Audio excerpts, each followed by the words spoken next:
We have reached the dog days of summer in the USL Championship, the time of year where contenders emerge, playoff races take shape, and every match feels like it means that much more. Tonight, no exception, as Detroit City FC welcome the Pittsburgh Riverhounds. We're happy to have you with us on ESPN2 alongside MLS veteran Ricky Lopez-Espin. I'm Joe Malfa. Ricky, for both of these teams, it's not a must-win. We're a couple of months away from having that kind of conversation. The math is on their side. They're both above the playoff line, but it does feel like it's a big-time fork in the road for both. Detroit City and this Pittsburgh Riverhounds are trending in opposite directions. Detroit City is trying to figure out who they are on and off the ball, while Pittsburgh Riverhounds are full of confidence. This game is going to come down to the first goal. And how do you score that first goal? You win the midfield battle. The team that has the ability to dictate tempo, get in a rhythm first, will be the team that picks up all 3 points. I want to pick up on something you said there. These teams trending in opposite directions. Through May 3rd in all competitions, Pittsburgh were finding their identity, sitting at 3-5-2. Detroit City flying high off of a playoff appearance last year, started the year at 6-1-3 in all competitions. Then everything changed for both of these sides. Detroit City 1-7-3 since that calendar change, and they really have lacked everything. Goal scoring. They've been conceding too many goals. They don't have an identity, as you mentioned, Ricky. Pittsburgh on the other side, they're flying high. They're finding their way as they typically do under Bob Lilly. For Detroit City, the biggest issue has been the goal scoring. It has completely gone away. Darren Smith was great early, but the lights have gone out a bit. Darren Smith is such a special player for Detroit City going forward. He has fantastic movement, the ability to play off the shoulder of his defender and make runs in behind to stretch the game. Getting Darren Smith's service, especially here at home, will be crucial for Detroit City if they want to find success going forward, because they need more secondary goal scoring. You look at this list and you look at their roster, there's just too much talent, too much experience to only find the back of the net 20 times in 2025. A play that you need more production. Connor Rutz has every single tool in the box, the ability to combine, the ability to get himself into that final third. He needs bigger numbers if Detroit want to make a push up the Eastern Conference. A couple of months ago, we could have had this exact same conversation about Pittsburgh. Who would step up? Well, the answer turned out to be Robbie Mertz in a very big way. Robbie Mertz is such a nightmare to defend because he's such a clever player. The ability to play in between lines, to connect lines, but also to combine with his teammates. But he's also shown he has the movement and the willingness to get himself inside that 18-yard box, where he is very composed and a clinical finisher. Look for Robbie Mertz to apply some real pressure to Detroit City and that back line. While he's improved the attack for this team, the one thing that's always been a constant, the defensive end, that hasn't changed at all in 2025. The defensive efforts are the foundation for the Riverhounds and what they've done in 2025. 5. They're really difficult to break down and really good in their box defending, and they've shown a willingness not to lose their individual duels. Eric Dick has been fantastic at commanding his 6-yard box. Expect Pittsburgh to rely on their defensive efforts. Rubber match here tonight between Detroit City and the Riverhounds. Detroit City won when they met back in April. Pittsburgh won at 2-0 when these teams met a little over a month ago. Who takes game 3? It's Detroit City and Pittsburgh. It's the USL on ESPN.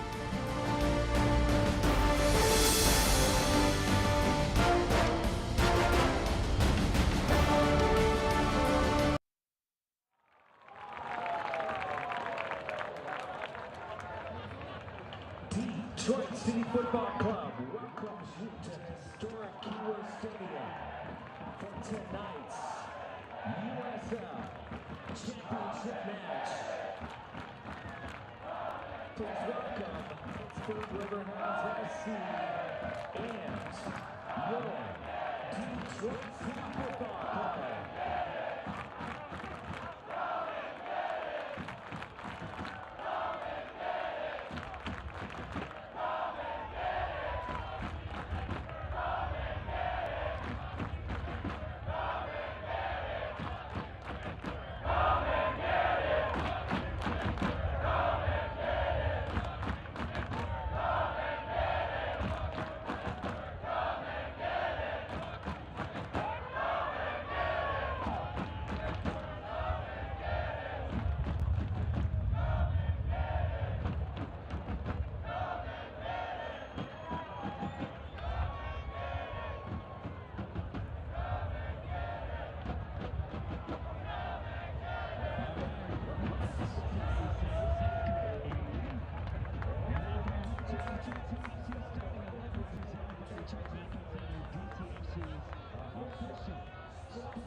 We are ready for action here at Keyworth Stadium in Hamtramck. Detroit City FC looking to get on track. Pittsburgh Riverhounds looking to keep their winning ways going. Take a look at the starting lineups for both of these sides. Ricky, we begin with the home side. It's all about that line of 3 underneath Darren Smith. Can they get him the ball? Can they find a way to break through? It will be crucial for Danny Duccio and that midfield trio. Jitton Cedeno is going to have the freedom to go and search the game, so look for him to pop around and combine with Diouf. Diouf wants to play on his left-hand side, and he likes to be isolated.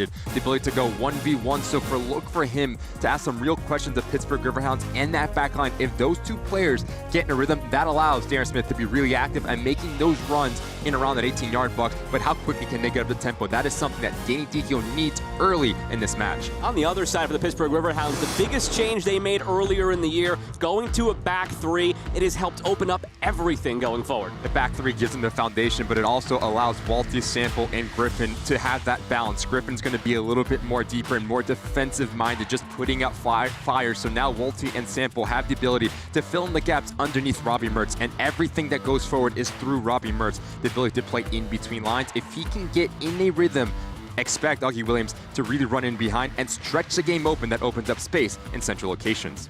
Detroit City looking to bounce back, coming off of a 2-1 loss against Hartford, a team below the playoff line at the moment.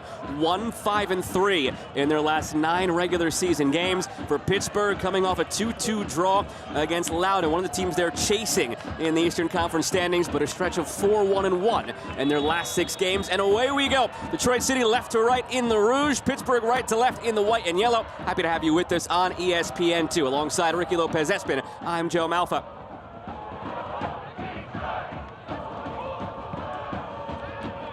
Abdou Ndiaye, the referee in charge, wearing the blue this evening. Brilliant evening for soccer here in Hamtramck. Temperatures in the mid-70s. Really a cloud in the sky. I don't know that you could have drawn it up any better, especially for midsummer. This is usually when you're fearing as a player, Ricky, those 90-degree days, 100-degree days. Not the case here tonight. Should not be a factor whatsoever. So getting on the ball and getting in a rhythm early will be crucial because you do not want to overextend yourself and start to chase the game. So how quickly can these teams just get in a rhythm and get confidence in central locations will be really important for the success for both of these sides.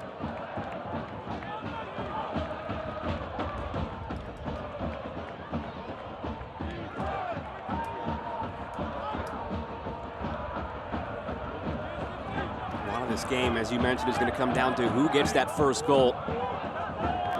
Very ardent battle we'll see in the midfield between these two sides. And Danny Dicchio really thinks that this has been a stretch of not quite bad luck for Detroit City, but he doesn't feel they're as bad as the recent record indicates, in the same way that earlier in the year, they maybe weren't quite as good as the record indicated. The truth was probably somewhere in the middle, and they feel all it takes is one. They sort of disregarded some of the tactics coming into this game and just got back to some of the basics of when they were flying high earlier in the year. You and I had the ability to speak with Danny Dicchio, and he was very honest in saying, we're not going to approach this game in a tactical manner. We're going to let these players play and try to figure things out. And like you mentioned, go back to the basics. For Detroit City, you have to outwork your opponent. You have to be really intense and feed off of this hostile environment, and then let your play do all the talking.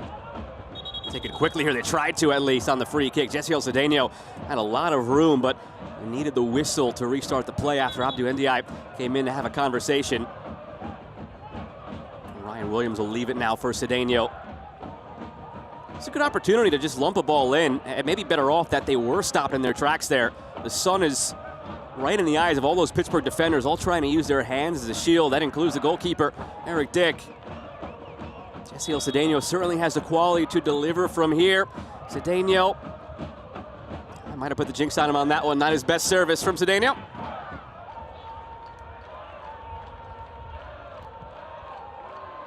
Looking through again. Perrin Barnes intercepts. Stepping up off that back line, Sean Subert clears further along. Getting to these secondary balls is crucial for both. Luke Biasi in space.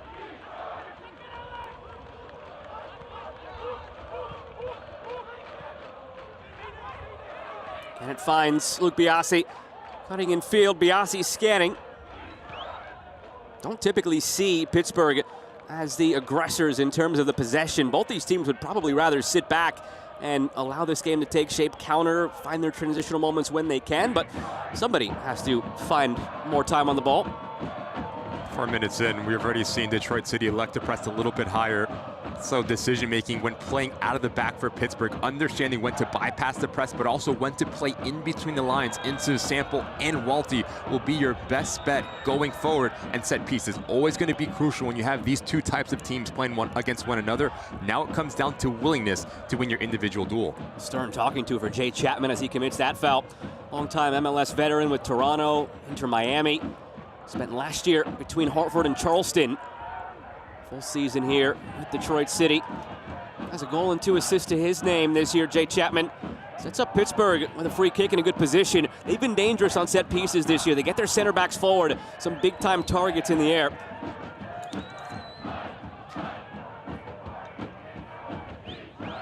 It'll be Robbie Mertz to deliver. Just 1 assist on the season for Mertz. Swings it in, flicked on toward the back post, and out of play. Good service from Robbie Mertz right on top of that penalty mark, just asking Wheat to get on the end of it. When the ball's coming in with this amount of pace and venom, you just need to try to help it on and really test Saldana, the goalkeeper. That's an important thing to note. Carlos Saldana is the goalkeeper again tonight for Detroit City. It's really been a rotation all year long. Carlos Herrera has gotten the lion's share of the regular season starts at 11. This is the 6th start for Saldana. Danny Dicchio does not view either as his number 1 right now. He wants a competition still. Saldana has command of his box here, comes out and gathers this one. You also see Danny Griffin playing a little bit of a different role, almost as dual 10s. underneath Augie Williams. So Robbie Mertz and Griffin will be more of the attacking-minded midfielders for the Riverhounds at just having the ability to search the game and fill in the gaps to supply the striker with only 3 goals on the season. And he's a big-time player that came on for the Riverhounds in the offseason.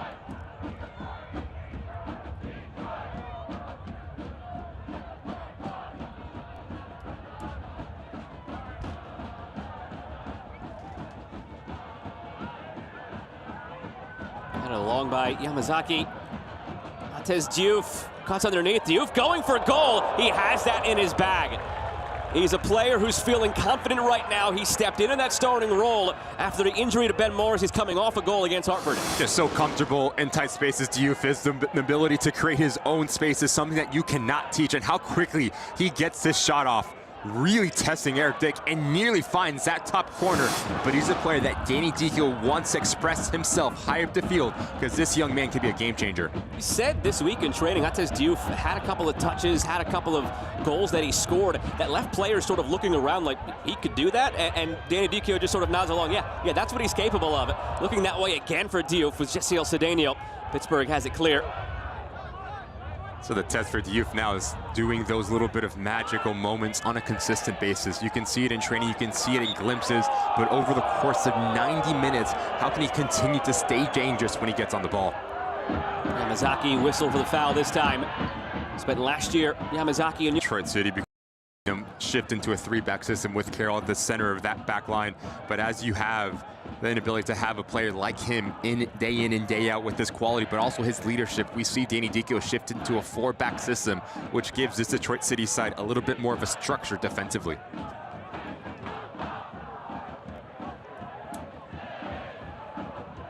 Saldana will get it back into play. One of the players that Danny Dekiel brought over with him from Sacramento. Dekiel, formerly an assistant, one of the top clubs in the Western Conference. Second-year head coach now at Detroit City. So he has a lot of confidence in Saldana in goal. These two have been together for a few years now. Augie Williams looking through. Montez Diouf on the run the other way, has the speed to get there. Diouf cuts inside. Montez Diouf runs out of real estate after the heavy touch, and it's cleared. The ability to be transitional, the ability to run in behind it, stretch the back line of the Pittsburgh Riverhounds. And I love the secondary action in terms of the defending here for Vactor. Notice how Suber gets pulled over. So the responsibility is for the weak-sided defender to provide coverage. Good positioning from Vactor here. Another instance where Montez Diouf flashing in the early going for Detroit City. There were some inquiries, Danny Dekiel admitted, of teams in USL League One looking to bring Montez Diouf back to that level after he had success the last couple of years, played through looking for Darren Smith. But they rebuffed some of those inquiries about Montez Diouf, and it paid off because now they need him after the injury to Ben Morris. So what can he do at this playing time? Cedeno makes a bit of a meal out of that. He has a little bit of a reputation for doing so.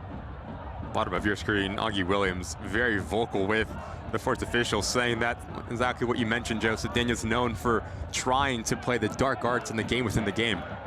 It's not a bad effort at this level where there is no VAR available. As you go to different levels, international football, VAR is part of the equation, so you really can't get away with those things anymore, but it's still not part of the equation here. So you can't fault Cedeno for trying, but you also wouldn't necessarily approve of it. Defensively, the Riverhounds, Danny Griffin playing right next to Augie Williams, so defending into a 4-4-2 flat line, trying to be as compact as they possibly can be. Something that we've seen under Bob Lilly, extremely organized. Augie Williams touching it inside. Williams has a chance to earn some history here tonight. He's 1 goal away from the active USL Championship all-time lead. That's Cam Lancaster in Louisville with 80. Augie Williams sitting on 79. So one more ties him for the active lead. He's currently tied for 4th overall in USL Championship history.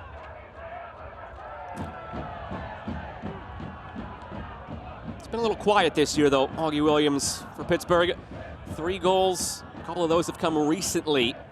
Bob Lilly says it's just a matter of needing more service for the Riverhound striker.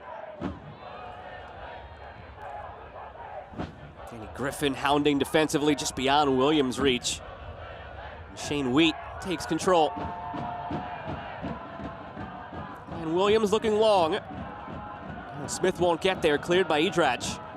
Both teams having a really difficult time with trying to connect and get in a rhythm here. You need more of a pocket presence for this Pittsburgh Riverhounds side. It's going to be Robbie Mertz playing underneath Augie Williams, and for Detroit City, Cedeno needs to play in between lines. If you can get him on the half turn, now that allows Yamazaki Diouf and Smith to be really expansive and aggressive within their movements.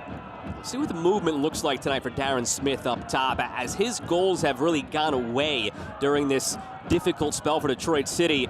Danny Dicchio feels some of it is just a little bit too predictable from Darren Smith. He wants to vary things up. Here he is on the ball now. Smith lays it off for Diouf. Cedeno lets it run by Yamazaki. Again, Diouf floating freely in this midfield. Diouf forcing his way through, runs into a teammate. Good touch. Williams goes down, play on, Robbie Mertz.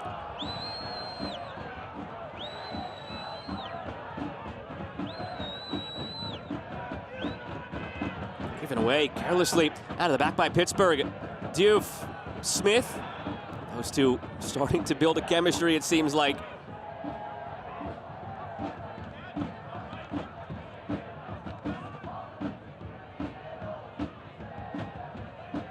Mensah left it short. Now he's out of position. Griffin. That ball needs to be played into Augie Williams because you have the ability to bypass the initial and secondary line of Detroit City. Especially here at home at Keyworth, Detroit City is really difficult to break down. So if you have the ability to pick up your head, you need to play quick, you need to be clean and decisive when going forward. I think clean is a word that right now, through 13 minutes, wouldn't really apply to either of these teams, but it's sort of typical. Bob Lilly said when these teams have met previously the last couple of seasons, it is really just a rock fight in the middle of the midfield. Whoever wins that fight typically ends up winning the battle overall. It has only ever been Pittsburgh in the regular season between these two teams. 3 wins, 4 draws.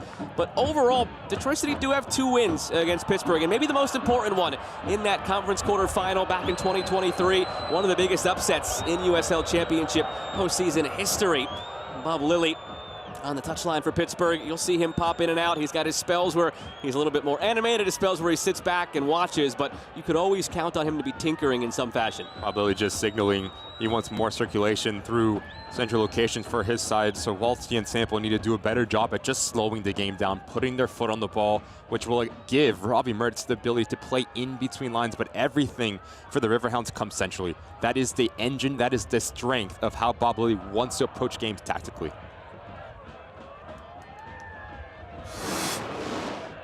Bit of an awkward coming together here. Good step.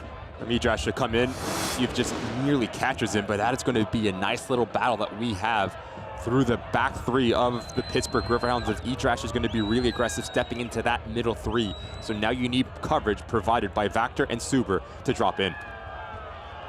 Select is proud to be the official match ball supplier of the USL Championship. From the Academy of the Big League, Select is there every step of the way. Visit us.select-sport.com for the latest product specials and more. Select, the player's choice.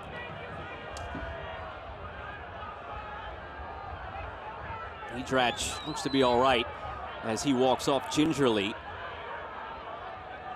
I mentioned it top of the broadcast, showing you that before and after May 3rd for both of these teams. One of the big turning points for Pittsburgh in that stretch was a win over an MLS team. It was over New York City FC in US Open Cup on a last-second winning goal by the man who just went off the field momentarily in Beto Edrach.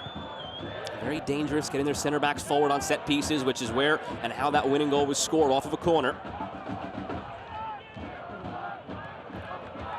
Pittsburgh this year were the only representatives of USL Championship in the round of 16 in Open Cup before they went on to lose against Philadelphia. A lot of physical play early on here. Abdou Ndiaye nips it in the bud here, calls the foul against Pittsburgh, quickly taken, looking for Darren Smith. Alert to it, Sean Suber. Again, really good positioning through the back line of the Riverhounds, not having the ability to get beat by an initial ball. Good rotation for Bob Lilly's side so far.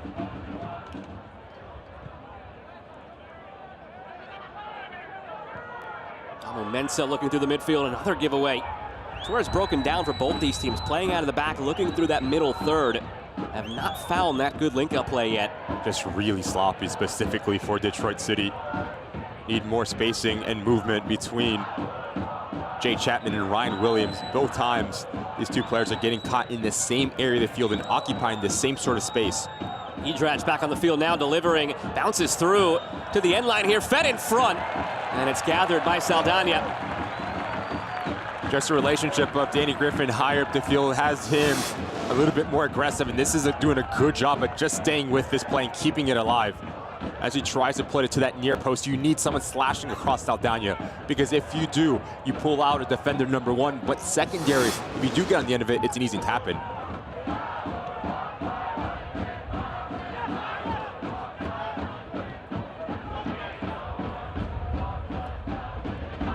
Sean Suber. Good ball. Touch lacking though in the end on the turn from the sample. Now back through the other way. Darren Smith looking for Diouf, finds him. Diouf, saved by Dick.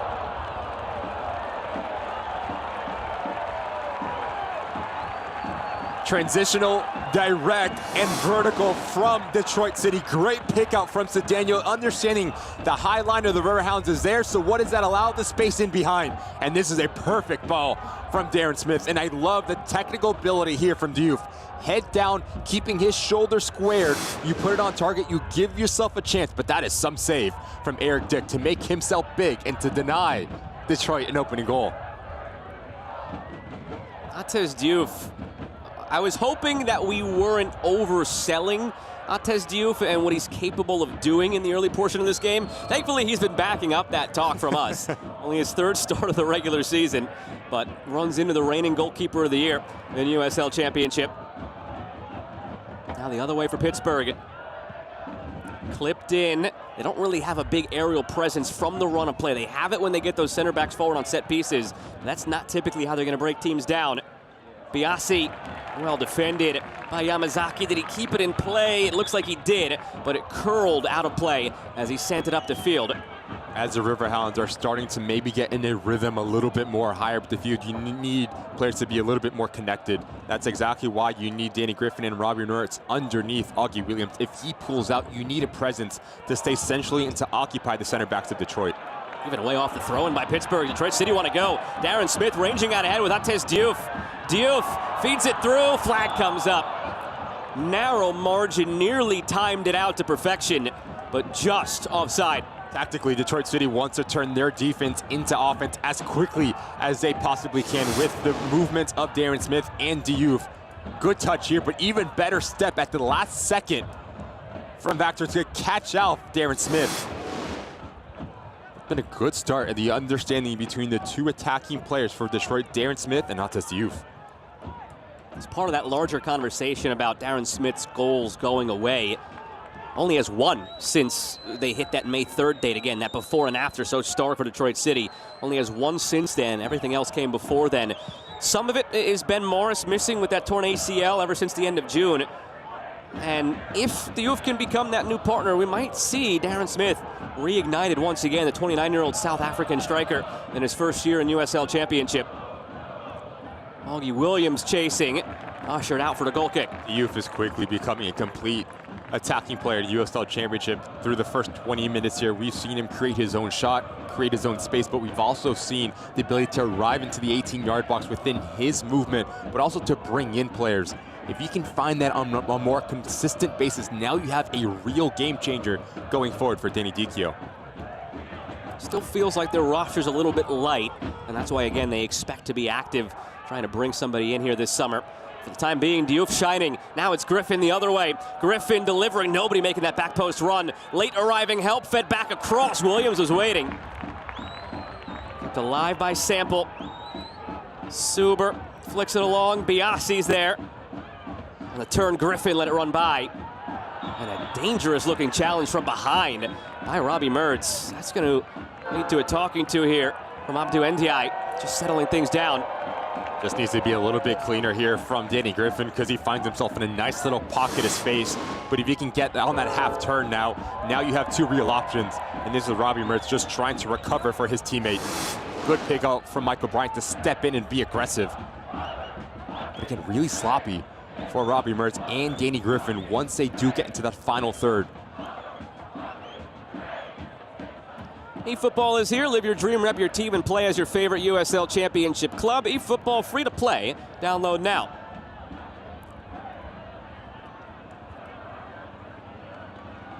Villanueva looking down that left flank. Very active in the attack. Always Alex Villanueva. That's another player who you can be looking to step up now and really embrace a more attack-minded role for a team that's looking to find its way. If you could get it from your left wing back, that helps a lot. Williams leaves it. Stumble on this turf from Robbie Mertz. And it's a right idea from Augie Williams. It's a really difficult ball to deal with, and you have Robbie Mertz underneath him facing an attacking position. If you just lay it into him, now you can make your secondary runner. Robbie Mertz comes off very gingerly. Just arriving into your screen now, does not seem at his full potential, limping. Cedeno on that preferred left foot, he leaves it instead. Yamazaki. Williams. Augie Williams tracking back defensively for Pittsburgh, making life difficult. Cleared by Biasi. Augie Williams looking to play out of it. Veteran move there, drawing that foul. Really good work from Augie Williams. Maybe a little bit of frustration starting to set in, so he goes searching and trying to get touches. Danny Dicchio on our conversation said he wanted his side to be aggressive, wanted them to try to recover the ball as quickly as they possibly can. Perfect example of Ryan Williams stepping in and denying a transitional moment.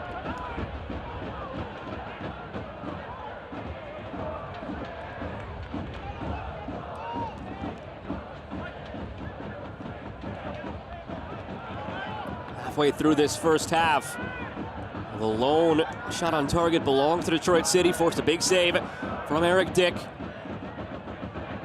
Two teams separated coming into the day by just a point in the Eastern Conference.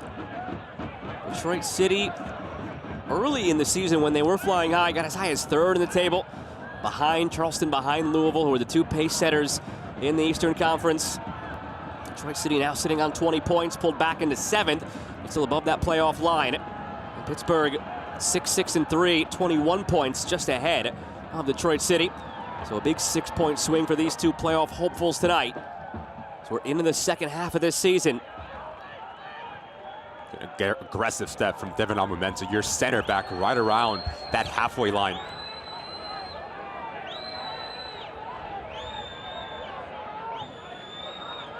Griffin clips it over the top. Perrin Barnes running in behind. Barnes goes down. Waved off immediately by Abdou Ndiaye. Just a goal kick. And these are the types of action that if you are Bob Lilly, you need to see a little bit more frequently when you play centrally. Now you have runners off of the shoulders. This time it's the outside back. Number 3, Barnes, left side of your screen, makes a nice run off the shoulder of Amumensa, but in the end, fantastic recovery and recognition from the center back to drop in and do 1v1 defending. Perrin Barnes in his first season with Pittsburgh. There was a lot of roster turnover from last year to this year for Bob Lilly's group, and that could have contributed to their slow start. But they have always been a second half of the season team under his guidance. Over the last 5 full seasons, so excluding the COVID 2020 year, over the last 5 full seasons going back to 2019, 4 out of the 5 years, they had a better record and earned more points in the second half of the season. His teams just have a way of figuring things out and going from there. We've seen with Bob Lilly having the ability to press all the right buttons to get the best out of his side within the locker room and really motivate them and grow within the season. And that's exactly what we've seen with the Riverhounds as of late.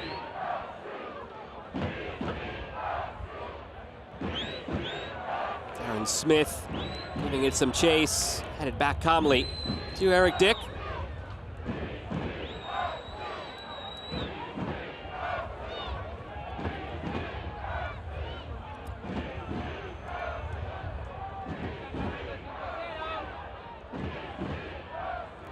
Just want you to notice how deep this Detroit City backline is sitting.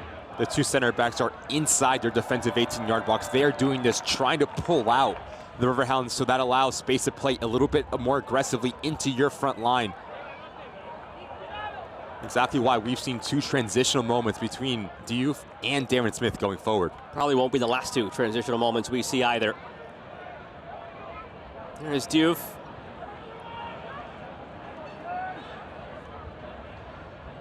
Flicked on by Walty, settled by Mertz. Amumensa out to confront him. Now it's Griffin. Walty and Mertz overlap there for Barnes. Mertz goes inside, goes for a goal, gobbled up by Saldana. Bex Ashton going forward for the Pittsburgh Riverhounds, and it's no coincidence that it's Robbie Mertz and Danny Griffin on the ball. And I want you to watch top side of your screen the run from Barnes. What that does, that pulls out Villanueva and allows Robbie Mertz to be really clever at pulling into his left foot and try to test Saldana. Easy save in the end.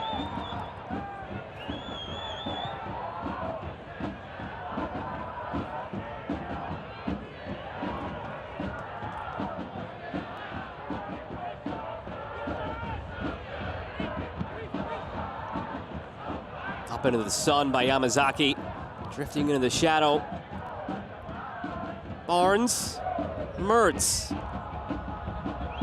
Finds Augie Williams, advantage played. Again, it's Barnes. Look over the shoulder from Jackson Walty. Started every game this season in the middle of that midfield, Jackson Walty. Bernardo Forbes, all-time assist leader in this league. Now on the bench as an assistant coach for Pittsburgh. It's his first year transitioning from between the lines to a coaching role. We wondered who would step up in the midfield. So far, it's been Walty there every step of the way, starting every game this season. Walty can do a little bit of everything, as well as this young man. Good decision to slow the game down and now allow his side to come up and support.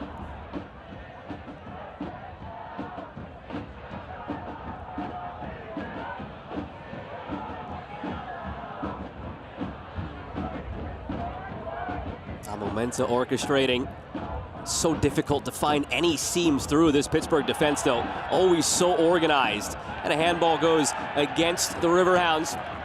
The USL on ESPN2 continues. You can watch on July 26th for a Jägermeister Cup Round 4 matchup between Championship Club Detroit City FC and League One newcomer Westchester SC. That is next Saturday the 26th at 7 Eastern right here on ESPN2.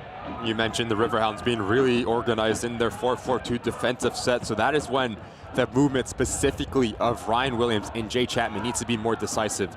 How do you decongest that central location? You need to drop in or push higher to pull players out, and doing that, now that allows passing lanes into Cedeno, Diouf, and Yamazaki a little bit more aggressive, but too predictable from your double pivot so far for Danny Dichio and Detroit. Augie Williams again called for the foul as he battled for positioning. 27-year-old from Sierra Leone, as I mentioned earlier, tied for 4th in USL Championship on the all-time goals list. Just 3 this season. He's had double-digit goal scoring in 4 in the last 5 years. It would be 5 straight, but he only played 12 games in that one season and scored 6 times in those 12 games. So this is really a down year by his standards. You mentioned the movement from Augie Williams needs to be a little better in terms of when he arrives and his timing and getting into the 18-yard box, but the service as well needs to be more consistent and higher of quality. So that's exactly why you bring in Luke Biasi and Barnes that have that real type of technical ability to get into that final third, but also to pick out Augie Williams' movement.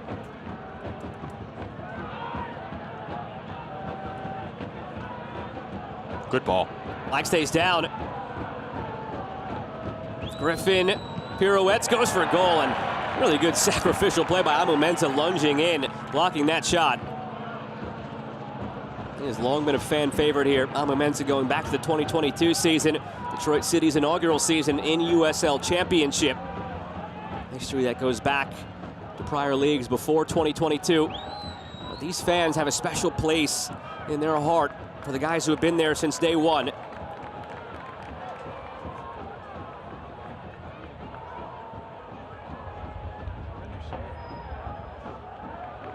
Amumenta had a torn ACL in that first USL Championship season. Right around this time, it was July 9th that he tore that ACL in 2022.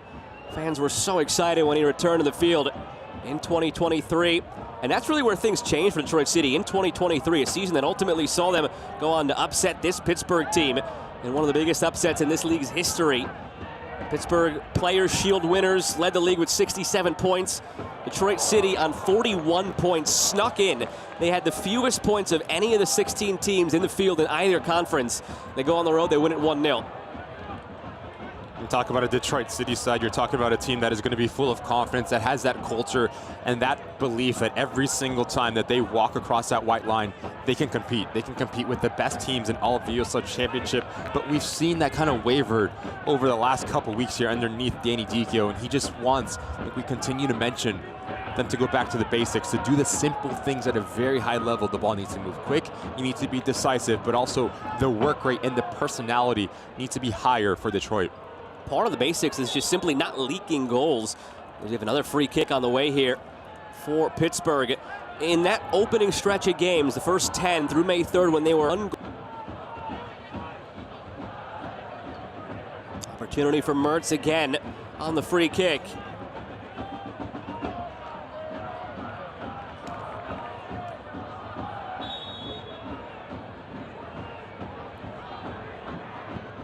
Mertz toward the penalty spot, headed away by Diouf. Down by Bradley Sample. Again, it's Sample, flag stayed down. Sample delivering, Saldana comes through unperturbed. Punted it off the back of an attacker, chip toward goal. Augie Williams misses it. Abdou Ndiaye comes in, listening to the protests of Saldana. Ndiaye's argument, the referee, is that he was outside of the box and it was a legal play. Good recognition here from Saldana to command his 6-yard box, but as he's trying to go quick, Super doesn't make himself bigger. He's just running back, uncharacteristic for Saldana to hit it off the back of a Pittsburgh Riverhounds defender. No foul whatsoever, and really casual from Augie Williams, how he takes this ball. It almost seemed like it caught Augie Williams by surprise, but Ricky, as a striker yourself, you play to the whistle. You have to make sure that you treat every situation as if it is going to be the goal that changes the game. It's a golden opportunity for Augie Williams. You need to be 100% tuned in mentally for any sort of opportunity that comes your way. Almost stabs at it and goes up and over. That's when you need to make clean contact. There's no keeper in the net. Big opportunity missed for Pittsburgh. Yamazaki looking over the top for Smith, off the chest. Darren Smith battling in behind, some contact there. And the foul goes against the Detroit City striker. About the third time that we've seen really good positioning and recovery runs from the Riverhounds back line. It's a brilliant first touch from Darren Smith to break a line, but I just want you to watch the angle right here from Midrash. At the last second, just slashes right in front of Darren Smith. He creates the contact very cleverly and wins a foul for his side.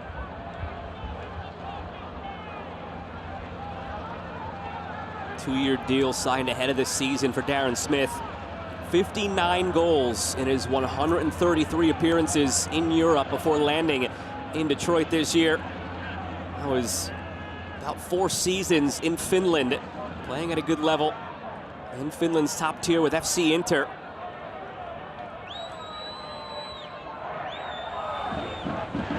Barnes finding a way through a lot of traffic in the midfield. Now Biasi. Williams. Augie Williams trying to split. Yamazaki wins it. Now brought down by Williams. He's had a few of these go against him, Augie Williams. Has to be on the referee's radar now, and a stern talking to from Abdou Ndiaye. You see him holding up the 2 fingers, just settling him down. Final warning, next one's a yellow. Frustration starting to set in for Augie Williams, not having the success on the ball that he would like. Only 21 touches for an attacking player for the Riverhounds, just trying to overcomplicate things. And as he loses his individual battle, that action right there, how he overextends himself and his studs are shown. Walking a very thin line for the remainder of this game, Augie Williams is. Physical between these two sides, 7 fouls apiece. It's really been a recurring theme in our conversations with coaches across the league, not just these two here in this game, Bob Lilly and Danny Dicchio for Pittsburgh and Detroit City respectively. But a lot of coaches seem to think that the season being cut from 34 games down to 30. Still 34 matches played when you include Jägermeister Cup, but now only 30 regular season games this year. It's really ratcheted up a lot of the intensity into July games, whereas maybe this was reserved for August and September in years past, but teams don't have the same wiggle room anymore with 4 fewer games, and that manifests itself in a lot of these physical battles between teams next to each other in the standings, as these teams are just separated by a point. It gets later quicker in this season of the USL Championship, you do not have the ability to grow into the game you need to start to pick up points immediately. And that is why this game specifically for Detroit City, who uncharacteristic, like have only won twice when they play here at Keyworth, it's a massive 3 points that they need to pick up. 2-2-2 this season at home as Dick flails at it, and it's out of play. In years past, Detroit City 20, 13, and 18 over the previous 3 seasons at home, so very uncharacteristic to just be treading water at 2-2-2. Soccer season is here, and SeatGeek is the official ticketing partner of the USL. Get all your USL tickets and more from the #1 ticketing site, SeatGeek, your ticket to great seats.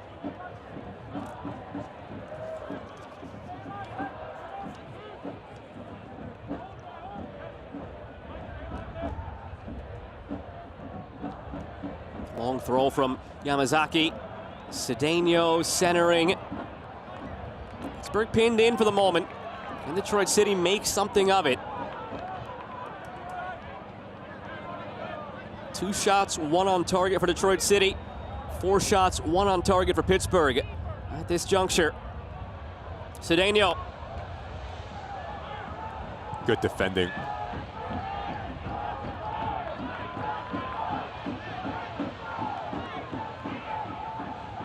And it's Yamazaki brought down by Biasi. Another free kick for Detroit City.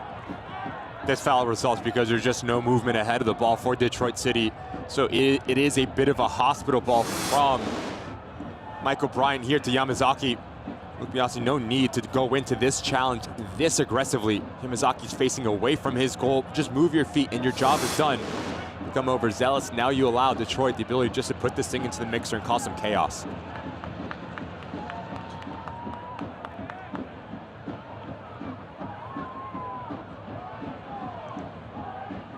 It'll be Diouf to take it.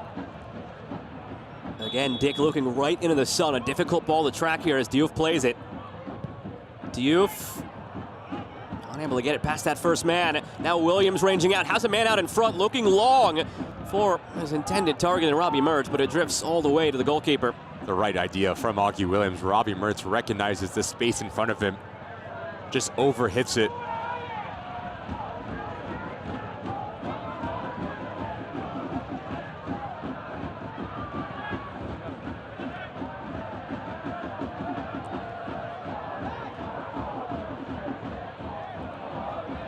Detroit City just looking for a turning point.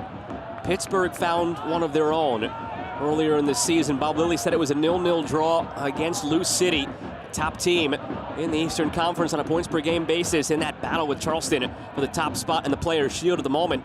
But Pittsburgh went toe-to-toe on the road with Lou City, 0-0 draw.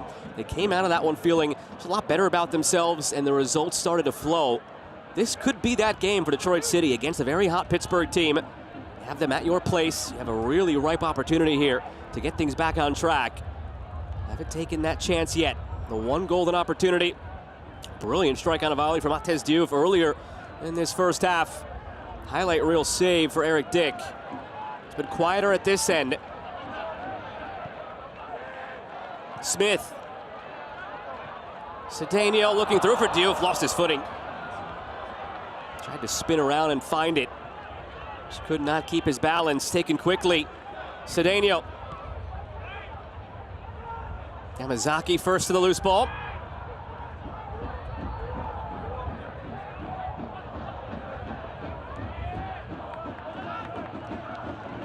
Need more of this if you are Detroit City, the ability to break through that midfield line. Now the whole field starts to open up. Yes, it does not come off, but those are the patterns of playing that you need if you are Danny Dichio, and it starts with the personality and the courage for Jay Chapman to play vertical.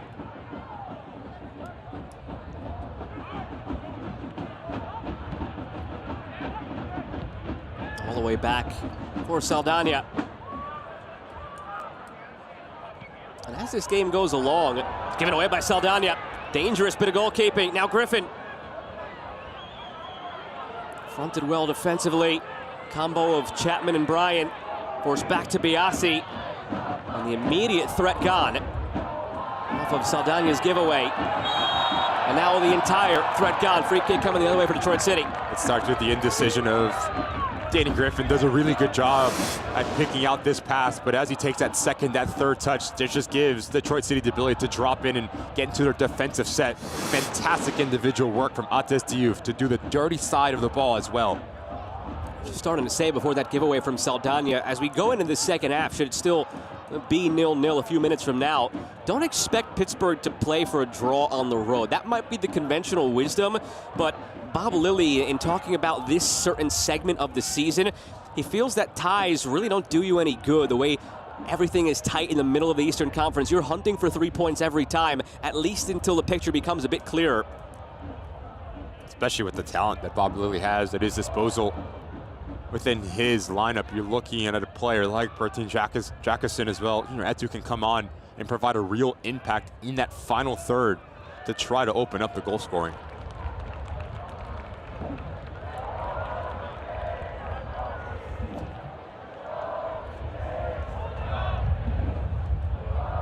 To the end line, Cedeno, and he wins a corner. First corner of the evening for Detroit City. They've had a couple of wide free kicks, but first opportunity from the corner.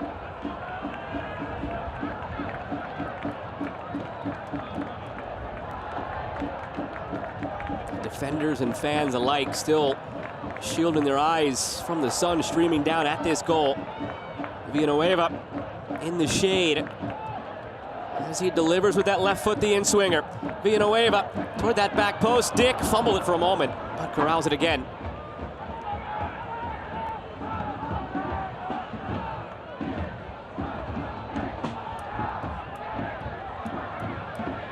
Eric Dick, a journeyman until he really caught on here with the Riverhounds, though a lot of goalkeepers have found their way and found their confidence under Bob Lilly.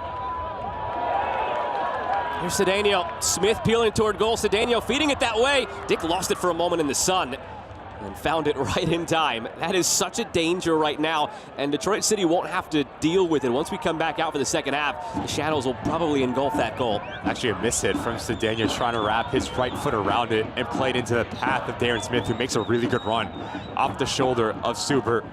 But with the shadows, like you mentioned, Joe, tricky moment for Eric Dick there. He mishit it, but had that gone in, he would have been telling everybody that it was exactly what he meant to do. Free kick now at the other end for Pittsburgh.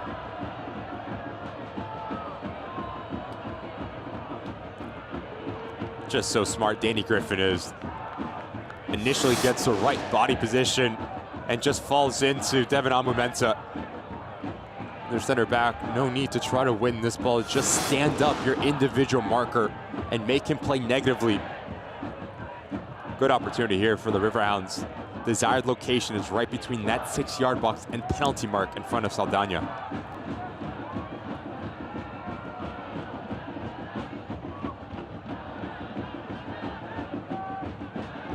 Maybe one last opportunity here in this first half as Mert stands over the free kick.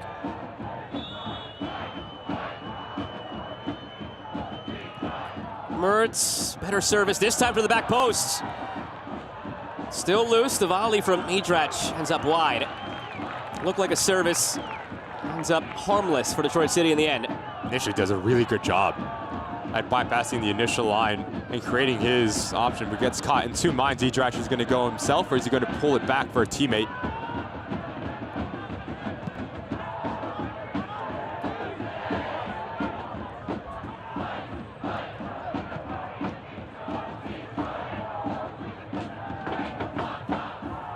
Hit wildly by Jackson Walty.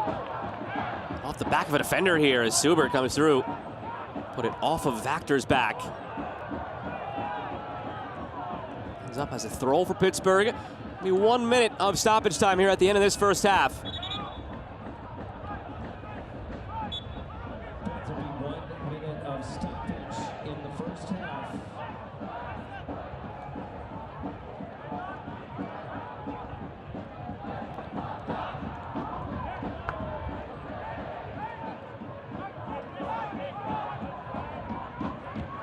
Biasi throws it away. Smith lays it off, and again looking through for Diouf, but not finding an easy time of playing through this Pittsburgh back line. That is the case for basically anybody, but another set piece opportunity for Detroit City.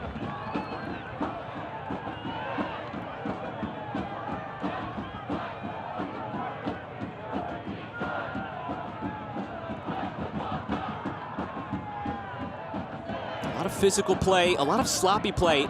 This game almost has the tightness, that feel of a playoff game where nerves are a bit high. Teams are trying not to make mistakes, but in doing so, playing too tight and making mistakes as a result. Might be the last kick of the ball here in this first half. Diouf chips it through, knotted down, not out of danger yet. Villanueva went for the scissor kick.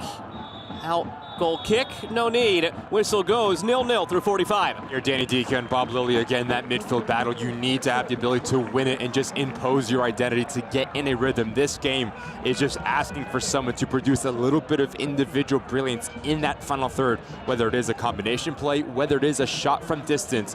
Expect these coaches to really try to strike a chord for their brilliant players to step up in the second game.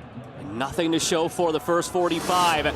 Just a shot on target each way. No goal either side. At the break, we will take a look at tomorrow's big matchup, El Clamico between Rhode Island and Hartford. For now, between Detroit City and Pittsburgh, goalless. It is the USL on ESPN.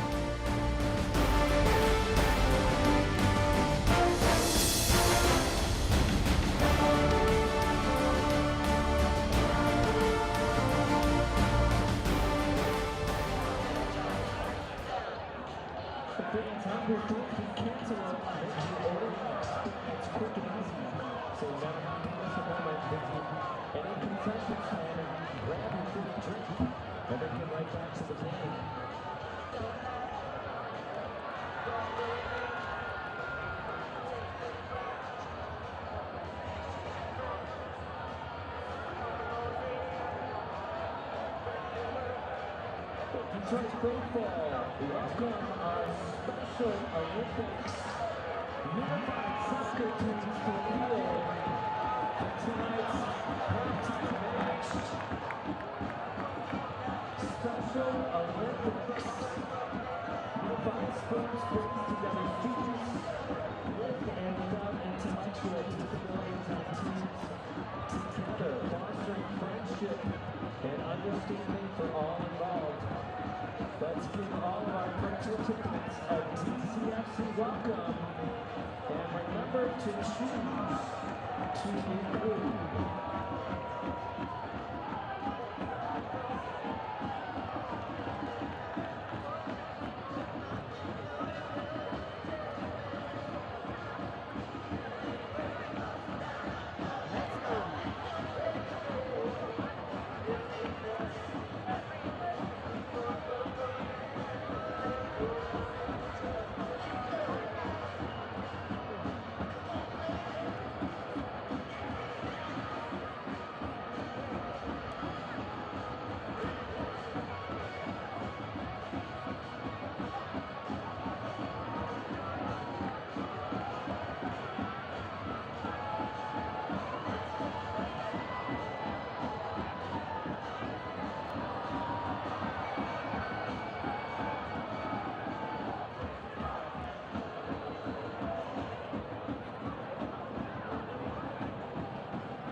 All tied up like a pretzel through the first 45 minutes of this one. 0 for Detroit City, 0 for the Riverhounds. A contentious first half. A lot of physical play, but nothing to show for it on the scoreboard. Step away from this game for a moment. Look around USL Championship with some news and notes brought to you by Tiger Bomb. A milestone and a couple of near milestones. First, some flowers for Neil Collins. Neil Collins has done a really good job for Sacramento.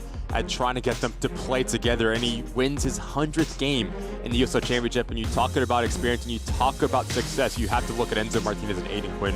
What Aiden Quinn has been able to do in the USL Championship, Mount Rushmore type of player, the ability to score goals, to get assists, can do it all. And Enzo Martinez has been a true professional. From now, Mark Briggs and Birmingham Legion and a star-studded side, if they can get going, they can make noise pushing into the playoffs. Enzo Martinez may be one of those Mount Rushmore guys, too. It would be difficult to get his beard right, chiseling it into the stone, but that's not for me to figure out. All I know is that tomorrow's going to be a lot of fun. It is El Clamico, Rhode Island, Hartford. First time in the home stadium for Rhode Island. These teams meet. It's going to be a ton of fun. Ton of fun, ton of talent, and a lot of attacking players that need production. You look at this Rhode Island side, in their last 5, only 1 win, and away when they're playing at home, only 1 win as well. So for Conno Smith, big opportunity in that Sella environment to pick up 3 points, because his Hartford side is starting to turn the corner a little bit. 2 wins in the last 5 for Brandon Burke. And you have Momo Jing, you have Michi Galina. Can they produce at the biggest level? Big game coming up. Yeah, they've gotten themselves back into the playoff race. Hartford, Rhode Island, with a win of their own, would leap above that playoff line. So a lot on the line for that one tomorrow. A lot on the line here still between Detroit City and the Riverhounds.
Inching closer to half number 2 on a beautiful day in the Detroit area. 0-0 at Keyword Stadium between Detroit City and the Pittsburgh Riverhounds. And happy to have you with us here this evening, still on ESPN2. Welcome back inside the booth alongside MLS veteran Ricky Lopez-Espin. I'm Joe Malfa. Ricky, this game didn't have much in terms of the attack in that first half. More defensive, a little sloppier than we anticipated. But we also expected a lot of urgency and intensity. That manifested itself in a big way. A lot of physical play in that first half. Felt like a first half that of two teams that needed to have this game. The nerves were there, the intensity was there, and also the physicality was there. But now the challenge for both of these managers is to ask questions of their star players, because once the TC teams got into the final third, they was too slow, it was indecisive. You need to be cleaner, you need to be a little bit more aggressive for these players. So who's going to stand up? You need your big time players to produce some magic here. There was almost some magic from Mates Diouf in this first half. It was the clearest chance from either of these teams, and it was produced on a little bit of magic from the two guys you're looking to get it from on the Detroit City side.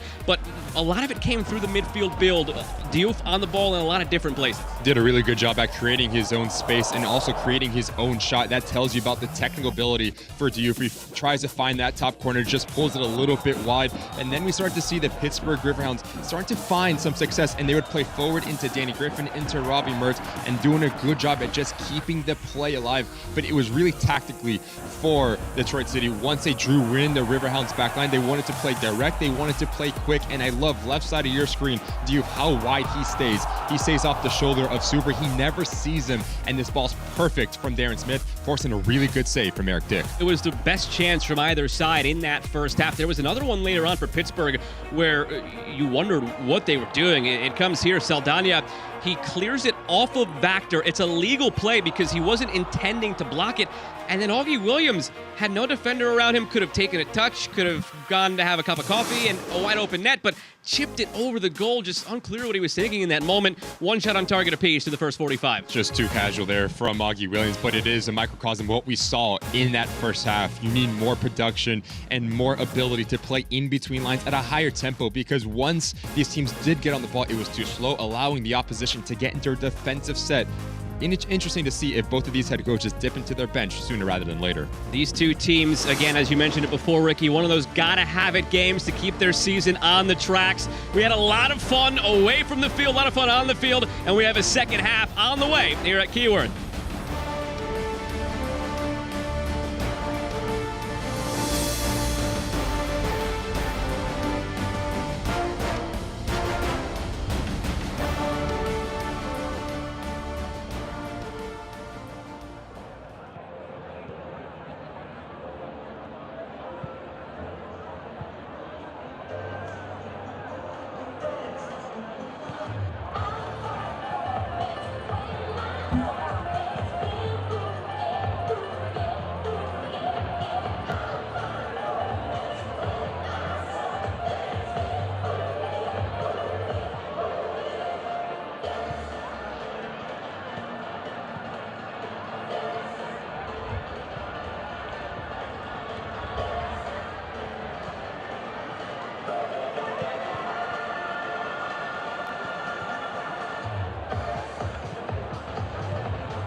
Fans are settled in, ready for half number 2. So are we. Scoreless through 45 minutes between Detroit City and the Pittsburgh Riverhounds. A vital game, a pivotal game in the standings in the playoff chase in the Eastern Conference. These teams separated by just 1 point. They're chasing North Carolina, who are currently leading Indy 11 by a 1-0 scoreline. That match happening just about simultaneously. So North Carolina moving up to 26 points in the live table. We'll keep you updated on the happenings there. If they end up faltering against Indy, one of these two teams with the result in this second half could leapfrog a couple of spots in this tight Eastern Conference. Pittsburgh left to right in the white and yellow. Detroit City right to left in the rouge.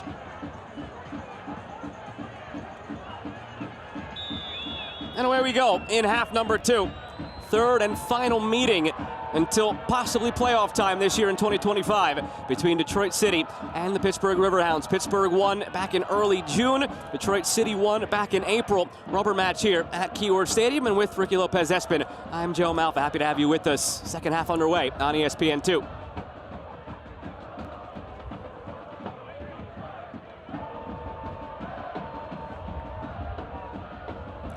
Was either manager happier at halftime in your mind, or pretty neutral feelings from both? Has to be neutral.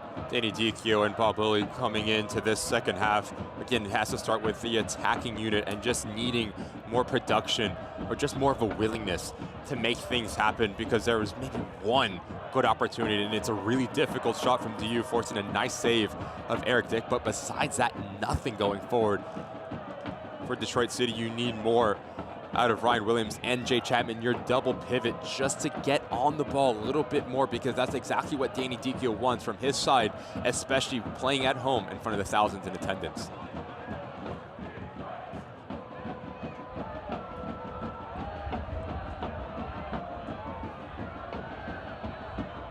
No changes from either manager at halftime. Both could impact with some subs in a big way. You mentioned it late in that first half, Ricky. Bertrand Jacquesson on the Pittsburgh side, vaunted goal scorer, helped them into the playoffs last year and beyond. On the other side, Connor Rutz was the player you spotlighted top of the broadcast about needing to step up and provide some secondary scoring for Darren Smith. At some point in the near future, you'd imagine that's who Danny Dichio turns to. Also, you bring in a player like Connor Rutz, it gives you the technical ability, but also a big body that you can play into, especially with the amount of pressure that the Riverhounds are implementing here. If you can just bypass it, play it into him, he hold it up. Now you can have runners off of his shoulders. Good step by Luke Biasi.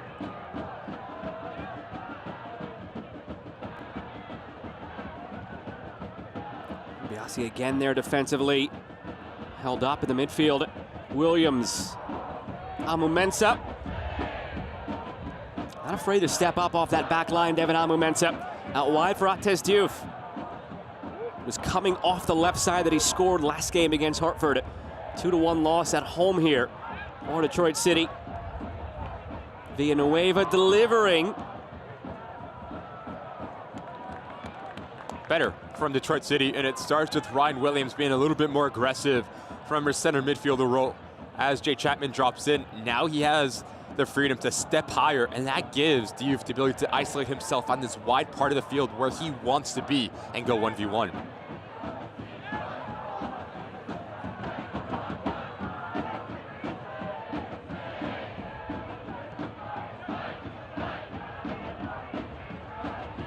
Chapman wanted to give and go with Cedeno, ends up there in the end, but had already been taken off the path.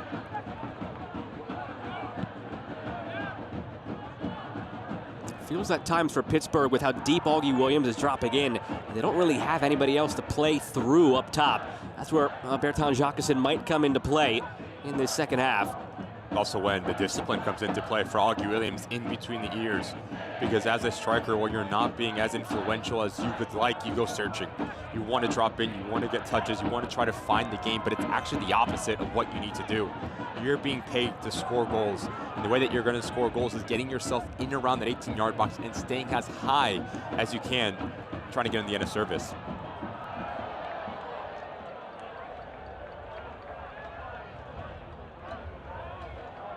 Some contact there, playing through it. Yamazaki centering it. Good ball from Yamazaki. Ates Diouf was the closest to it. It's cut out by Suber. Where it started down that right side through Cedeno with Chapman. Cedeno works it back. Played in by Michael Bryant. Tracked by Amu Mensah. Flag stays down as Villanueva picks it up. Glance over from that Pittsburgh back line, but he held his onside position all the way back now.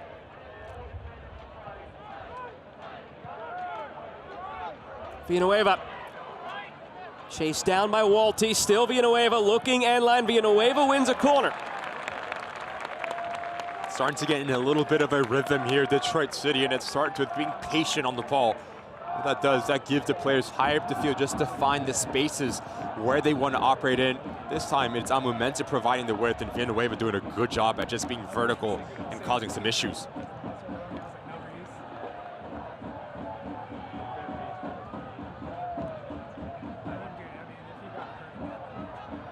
Only had one corner in that first half, Detroit City. Came in the dying moments of that first half. Now an early one here. Diouf swings it in. Have to get it a lot further away from Eric Dick if you're going to threaten or get more traffic around the keeper. We've seen from Eric Dick just the ability to command his 60-yard box and make some really big saves, but also the ability to organize and be a leader within his two center backs that sit in front of him. Good step here. Cedeno brought down from behind. Haven't seen a card yet in this game. That's going to change here. Great work from Cedeno to stay in his position and just clog the passing lanes and pick the pocket of Sample. And I love the aggressive nature. First look is going to go forward right at the heart of this back line of the Riverhounds. Draws a foul in a really good situation for Detroit City.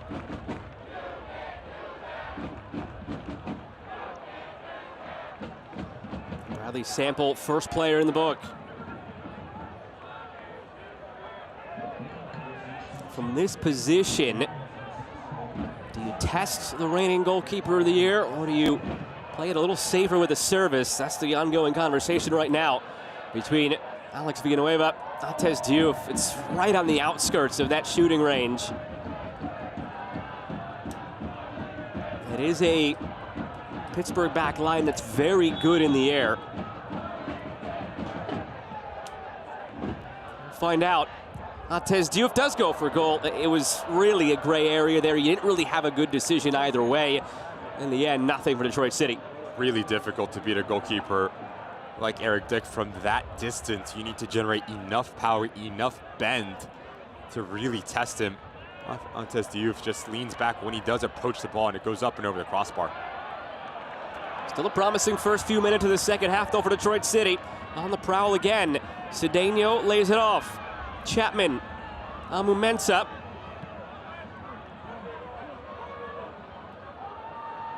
Artez Diouf cutting in, delivering back post, looking for Smith, who is peeling away. Still loose for Williams to nod it along, but now cleared by Perrin Barnes.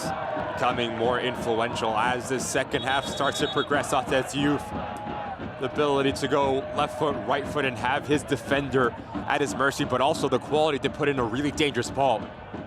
Lofts it up. Darren Smith needs to go up and attack it, just waiting for it to fall to him. But all one-way traffic in the first 8 minutes here, the second half.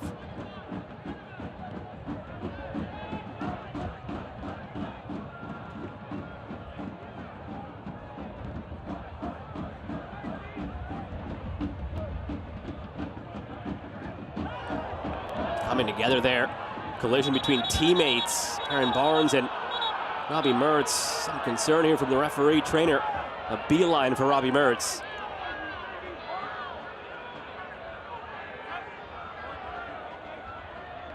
Need to stop play immediately here from Abdi Ndiaye.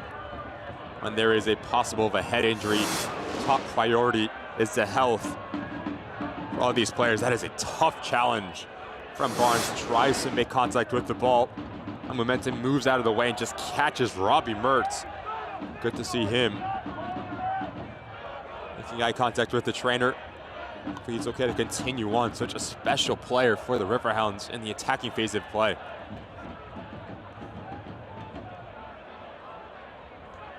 Just going through that quick concussion check to make sure. Back to his feet.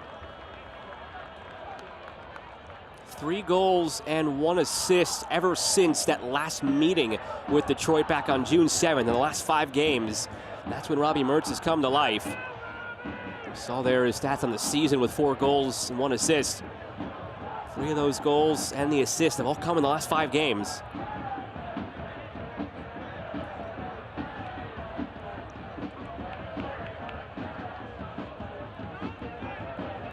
It's a 2-0 win on that day for Pittsburgh at home against Detroit City just over a month ago.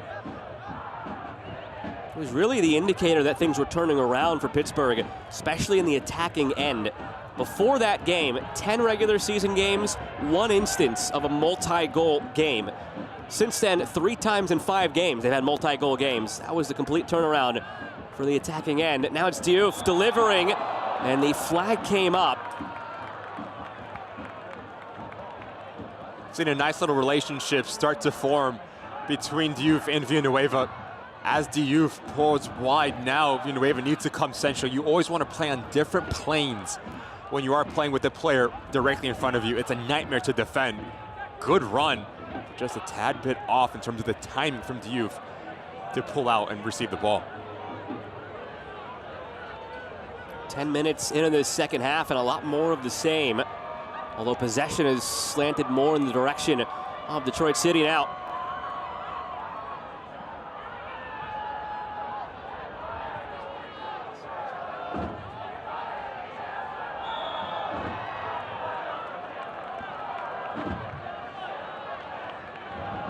Some jawing back and forth there between Michael Bryant and Augie Williams. Michael Bryant, you know, he can't hear him. He's got the fans behind him. Got to speak up a little bit. Michael Bryant, not only known for the best mustache in USL Championship, but also does a good job at getting underneath the skin of his opposition. I can't think of anybody off the top of my head, but you definitely upset somebody who has a mustache by saying that. I'm not sure who, but somebody will be in your DMs about it. Hard to argue. That thing is almost perfection. I think people will argue it. I'm not saying you're wrong, but you're not going to get 100% on board. Well, they're wrong. That's a perfect mustache. All right, well, on this day, Friday, July 18th at 8:21 p.m. Eastern Time, Ricky Lopez Espin, there you have it. Perfect mustache. Michael Bryant officially declared.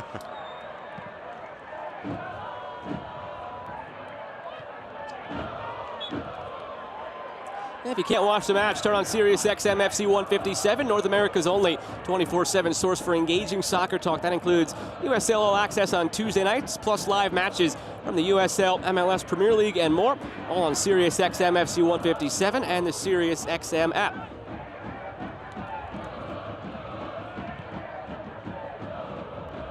Just notice the positioning a little bit different between Jay Chapman and Ryan Williams. They're splitting the difference, so Ryan Williams is going to play on the right-hand side, Jay Chapman on the left-hand side. So now you have real options and real angles that you can either play square or play in between lines. Foul goes against Detroit City. Players jockeying for position on a 50-50 ball. Aggressive step from Vactor. It is a foul. Yamazaki impedes a step up from the center back. Good call from Abdi Ndiaye, our referee.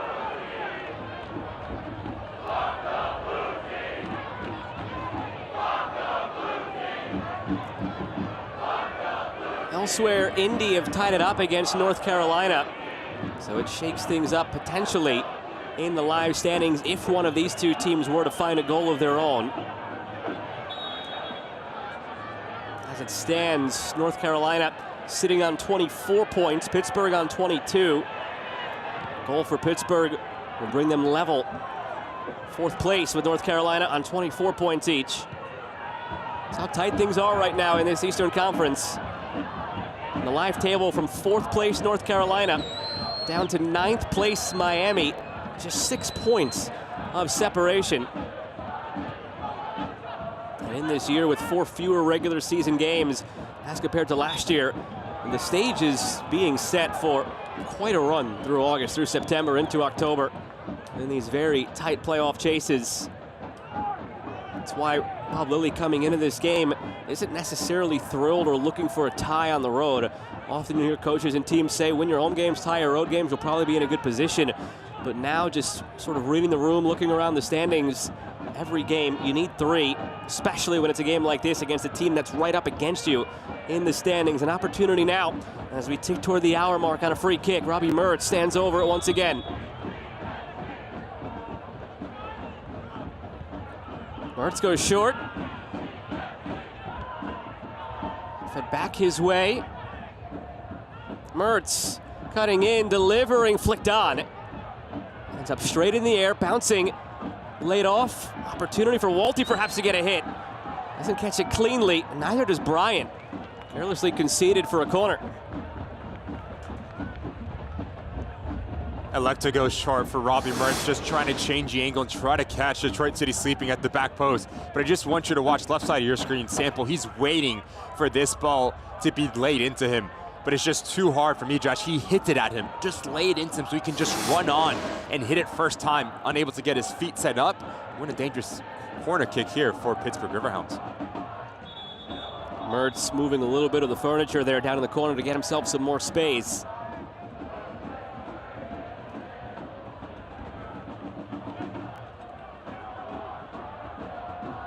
Second corner of the match for Pittsburgh.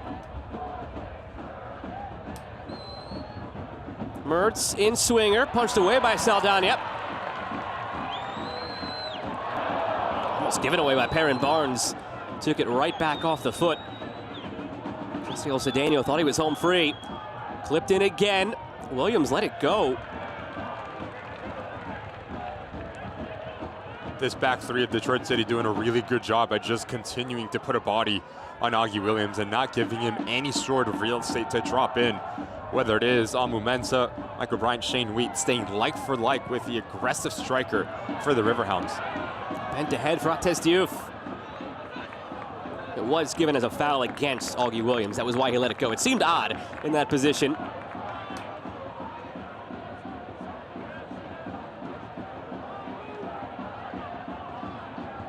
Good turn. Chapman plays it off, wants it back. Cedeno delivering, and a corner at this end for Detroit City. More freedom and fluidity going forward for Detroit City.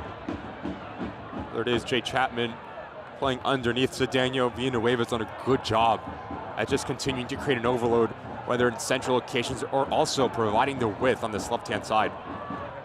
It'll be an outswinger this time from Villanueva. Last time the inswinger from Diouf. First, another talking to from Abdou Ndiaye. It's really picking up in this second half. We've talked about the intensity. We showed some of the fouls in that first half. Very physical, a lot of urgency between these teams. It has only continued to tick up in this second half.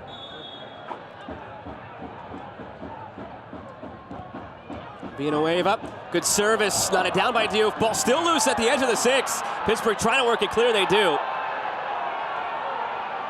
That was another Jesse Cedeno special. Looking for a penalty, looking for a foul, and Pittsburgh not taking kindly to it. They didn't take kindly to it in the first half when Augie Williams came over to have a word with the referee, and now this time again. It's a reputation that's been developed. So many times when you're playing in a match with this sort of intensity and this sort of feel, it comes down to moments, and just set pieces are a great way to cause some issues. Good recognition in the end here from Idrash, and Cedeno just goes down far too easily, just looking for it, and rightly so. You see the frustration for every single player in a Pittsburgh Riverhounds jersey. There's just no need for Cedeno to go like that. Ates Diouf coming over to defend his teammate as they went quickly from that throw. Diouf just came in quickly to defend his teammate, but Idrach made a beeline to spat some words down at Cedeno on the ground. I think most famously, historically, globally, it's Neymar who's kind of had that reputation within the confines of USL Championship. I don't know that there's somebody other than Cedeno that has quite that reputation for doing just that. And again, Pittsburgh knows it and not taking kindly to it twice so far today.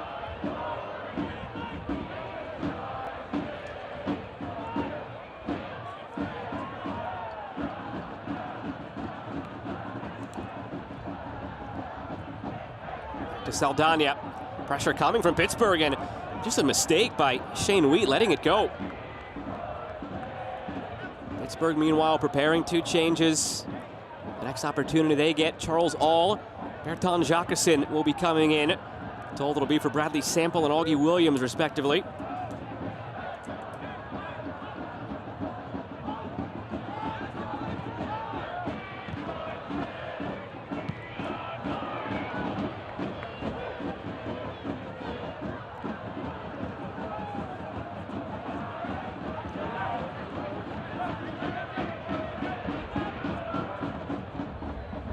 Ahead for Williams, could be his final involvements here. Mertz has Barnes to his right, feeds it that way. Perrin Barnes swinging it in.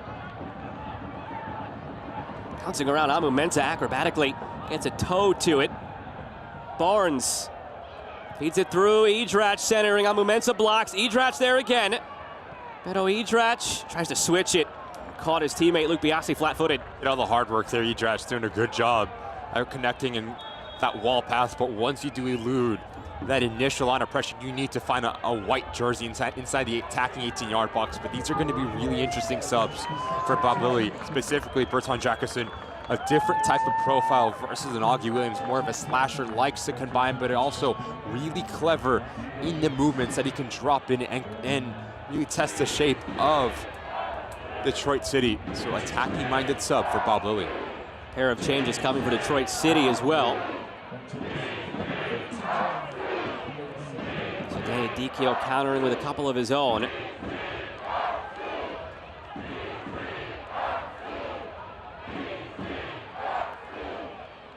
On the Detroit City side, it'll be Abdoulaye Diop and Reese Williams coming on for Jesse El Cedeno and Haruki Yamazaki.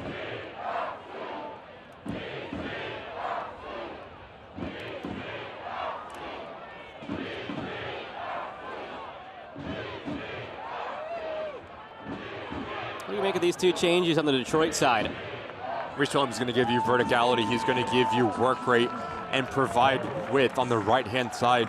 And Diop, more of a box-to-box midfielder. So now you have 3 players centrally that have a lot of similarities for Danny Dicchio. Diop is going to be almost as a false number 10 underneath Darren Smith. He won't outstretch you. He won't run with his legs, but he'd also get on the ball just to look to combine.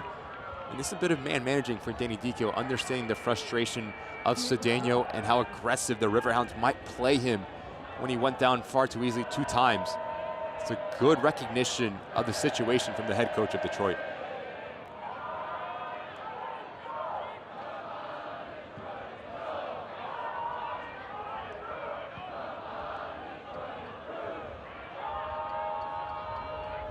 One of the best fan bases from around USL Championship.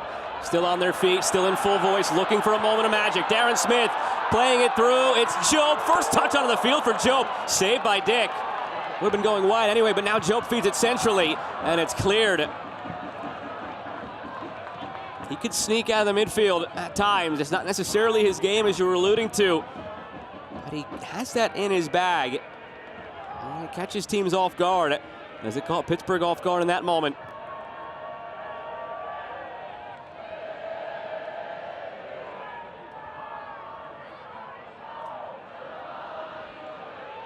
Amu Mensah recovers.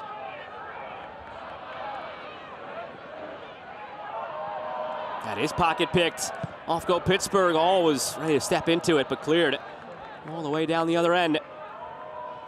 As the Riverhounds are sitting a little bit deeper with all 11 players behind the ball, Detroit City needs to do 2 things. They need to move the ball quick. They need to be as expansive as they possibly can at making the field as big as they can to open up gaps to play in between lines, but also their rest defense. You cannot allow. Mertz looking through, and he's upset with himself. That ball had to be better, and it would have presented an opportunity for Jacquesson. That ball needs to be popped in on the ground into the path of Jacquesson so he can take his first touch out in front of him.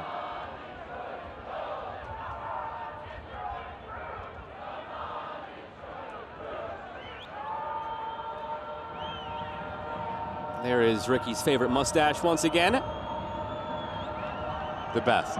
Sorry, that's right. Not favorite, best. There you go. Let me get it right.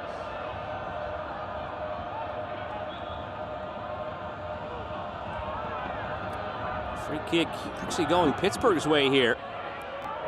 Seemed like a nudge in the back from Robbie Mertz as his defender went airborne. And much to the surprise of Detroit City, it's actually another set-piece opportunity for the visiting Riverhounds. Again, the second wave can really cause some concerns for Detroit City. So if you do win the initial ball, you need to clear your lines very quickly.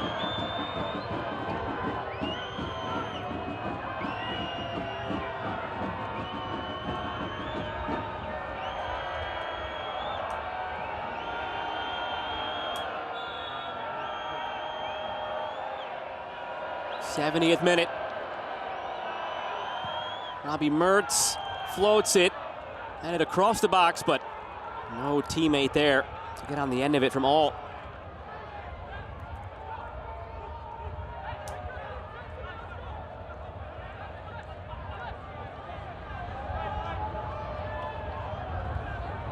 A lot of back and forth between these two teams. It's mostly been Pittsburgh on the front foot, Detroit City on the front foot in this second half, but Pittsburgh may be growing into things here. After that burst of fresh legs, the insertion of Charles Alt, Bertrand Jacquesson.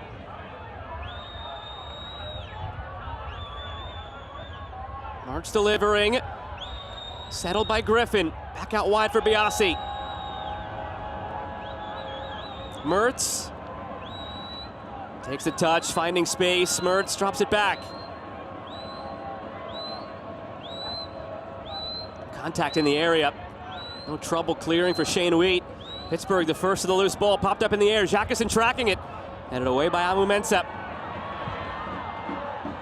Have not called the name, really, of Darren Smith in this second half for Detroit City. The challenge now for Darren Smith. How can you impact the game when you're not on the ball? You have to do it with your work rate, but also your running. Making those selfless types of runs to pull out one of the three center backs of the Riverhounds and allow more time and space for Diouf. Those are the little things that head coaches and scouts around the world love to look at. How can you be influential to your team when you're not having the success that you would like when you're getting on the ball? Offside flag comes up on Robbie Mertz. Neither side has produced a shot on target yet in this second half. 2 shots for Detroit City, 1 for Pittsburgh. Detroit City have seen more of the ball in this second half. Won that possession advantage 55-45 in the first half. Sitting at 60-40 in this second half. Just haven't done a whole lot with it. It's really come down to a battle in the middle third, which is what Bob Lilly to some extent expected in our conversation. Sitting here through 73 minutes, and neither of these teams have really had a lot of success with the final third entries, with the box entries. That heat map would look like a big red rectangle in the middle of the field, but it's Diouf breaking through now. Artez Diouf right into the chest of Eric Dick. Just so good 1v1 at this Diouf, the ability to be comfortable with the ball at his feet, but he takes that second touch right here too long. Once you get that ball out in your body, you have to get your foot around it and try to bend it around that far post. You take that second, you take that third touch, and that just plays into the hands of Eric Dick because he has the ability to come across that near post and just cut down the angle. And those are the little minute details that as he continues to develop and get more game time, that will make the difference of finding the back of the net or forcing a really good save out of a goalkeeper. A lot more promise, though, again, for Diouf in this game, for Danny Dicchio, where he's just again emerging into that starting role after the injury to Ben Morris, scored last game against Hartford. You're starting to see signs that you can rely on him as a starter. Maybe something again here. Jope has options, calls his own number. Shout for a handball. Didn't seem like a lot there, but it did seem like Jope could have done better with both Smith and Diouf there, aiding his run.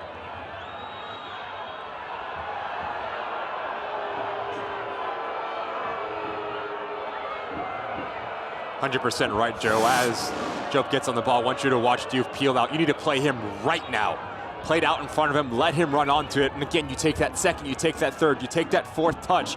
That gives the Riverhounds the ability to drop in and just close down that window. Need to be more decisive and need to be more efficient in the final third for Detroit. And the referee spot on that second look. There was a shout for a handball from Detroit City, but nothing doing.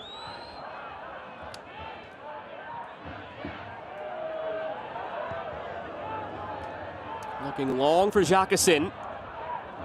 Saldana off his line to gather.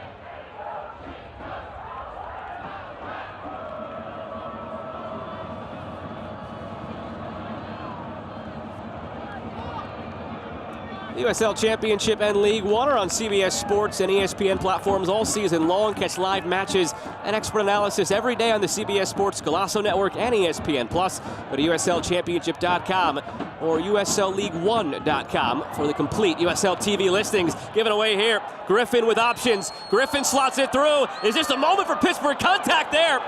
And it's clean in the eyes of NDI.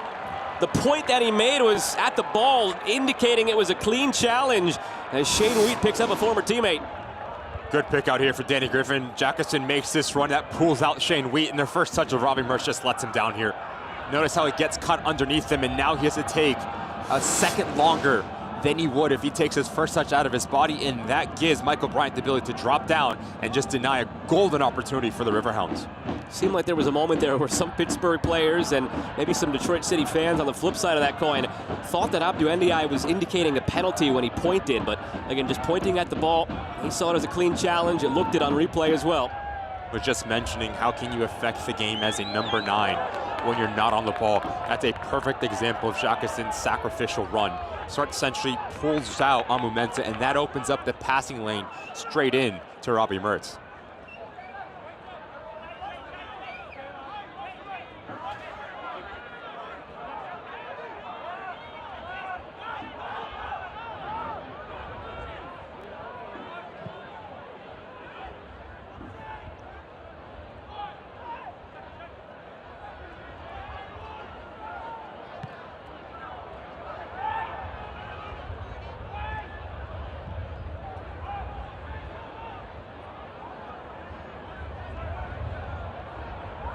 Detroit City looking for just a second win since May 3rd. Pittsburgh looking to keep the good times rolling. A draw would be neutral, of course, in terms of the result, but I don't think either side would leave happy with the draw in this one. Still time to change that equation. Mertz drops it back. Mertz from a distance. No trouble for Saldana. Starting to get the ball in a little bit more, Robbie Mertz, as he's staying essentially underneath Jacquesin. Able to really pick out a corner. It's an easy save in the end for Saldana.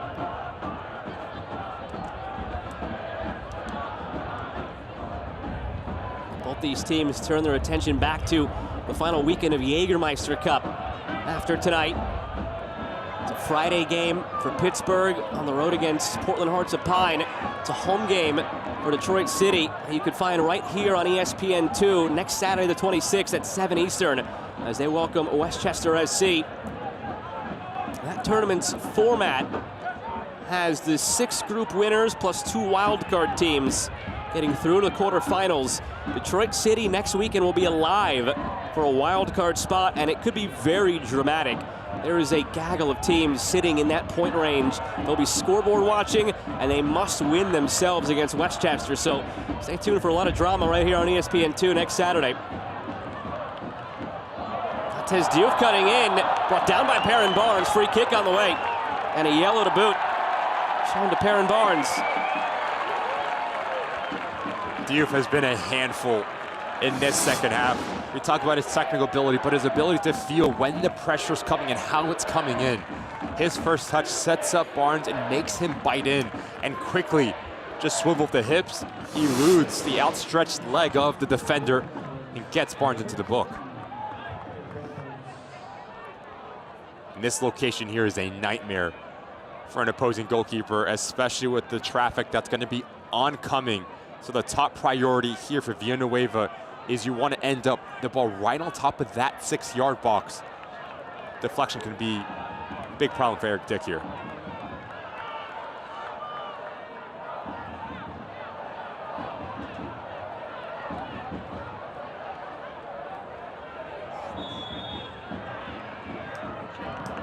Villanueva delivering, snapped header, ball loose. That's Diouf tried to come in and put his laces through it, but poked away in the nick of time. And on the back end, a member of the Riverhounds down. It's Luke Biasi, so the play stops.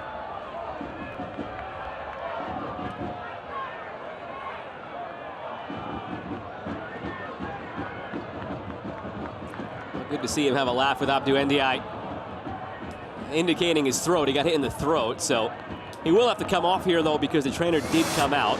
The good header from Michael Bryan. Snaps it over his right shoulder. You can see right where it catches Luke Biasi. Not going to feel good. I think that met his Adam's apple and his chin at the same time. Also feeling his nose to make sure it's not bleeding. Any of those three things that hit, Adam's apple, chin, or nose, not going to feel great. All hurt. Doesn't really matter. All hurt, dude. I'm not jealous of Luke Biasi in this moment right now.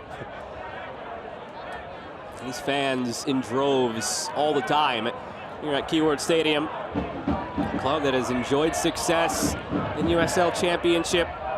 Playoff berths the last couple of years. Big upset win of Pittsburgh 2 years ago. Last year they were upset in their own right, though, here on this field against the Tampa Bay Rowdies in a shootout. A disappointing end to what was a terrific season for Detroit City and Danny Dicchio's first year at the helm. Last year, 15 wins, 8 losses, 11 draws. Found them in third place before they were upset in a shootout in round one. That was their objective all of last year, to get a home playoff game in front of these terrific fans. They got it. They were heartbroken in the end. Chance to rectify that this year. It seemed early on as if it would be in the cards, flying high up in the top three with Lou City and Charleston. They've come back down to earth after quite the slump now since early May. But because of all the points they stockpiled early, still sitting above that playoff line on 21 points.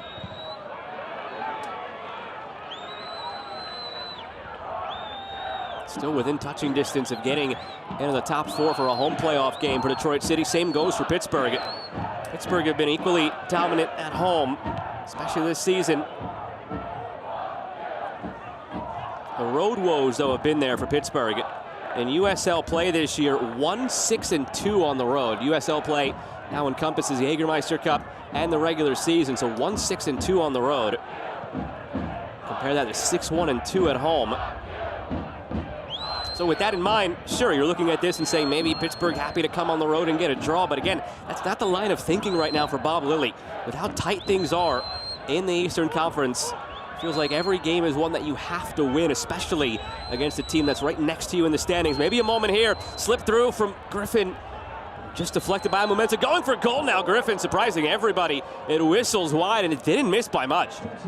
The Riverhounds are at their best when they play quick in between lines, but also when they have movement, especially a third man running. It's a great little pick out from Robbie Mertz here. As Danny Griffin stays with the play, does a good job at getting his first touch out of his body, and he hits it well. That thing is moving, just pulls it wide of that far post. But we've seen Danny Griffin play a different role as of late for Bob Lilley, more aggressive, getting more goals, more assists. And he's a player that Danny Dicchio, the opposing head coach, spoke extremely high about. Underrated player in USL Championship. You could even see him there pointing to that imaginary watch on his wrist. He wants the referee to be adding this. If it were a team who's looking for a draw, that wouldn't be the case. They'd be okay with this right now, but it tells you that they're looking for a victory here. Elsewhere, North Carolina have retaken the lead over Indy 11.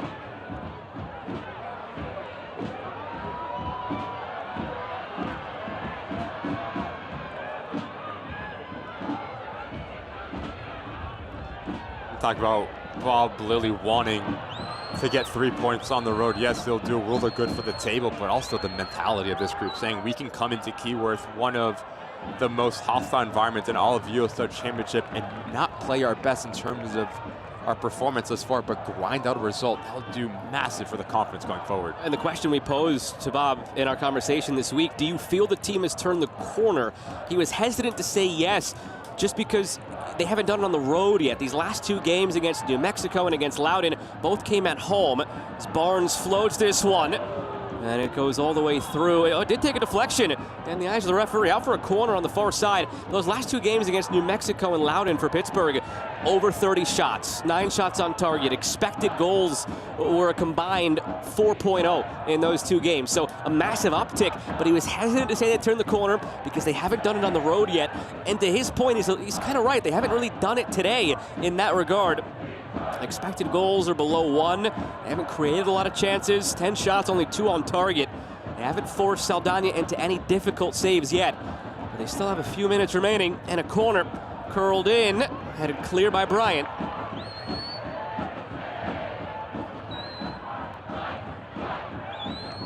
Secondary service again. It's Bryant holding strong. Good box defending, even better composure shown there from Darren Smith.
Griffin.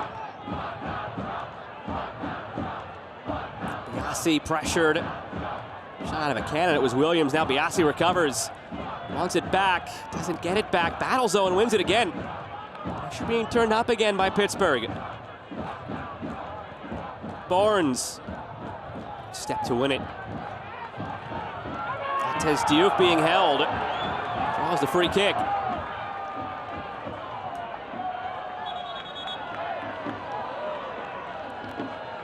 Had a really difficult time, Midrash, dealing with Tez Diouf through this second half.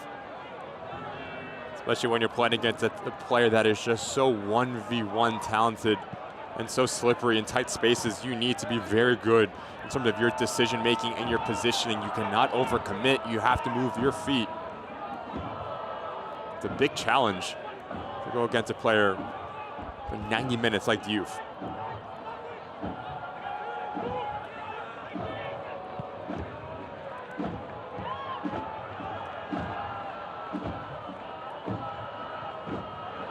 Good defensive play once again by Reese Williams. He's quietly had an impact in this game since coming on midway through this second half. The fresh legs, the intensity and the pressure, it's forced some mistakes like that from Pittsburgh. Fan favorite here at Keyworth. Can never question the work rate and the intensity of Reese Williams, whether he does start a match, whether he does come on midway through. Always provides a positive impact and is a true team player in the locker room. 2 minutes plus stoppage time remaining.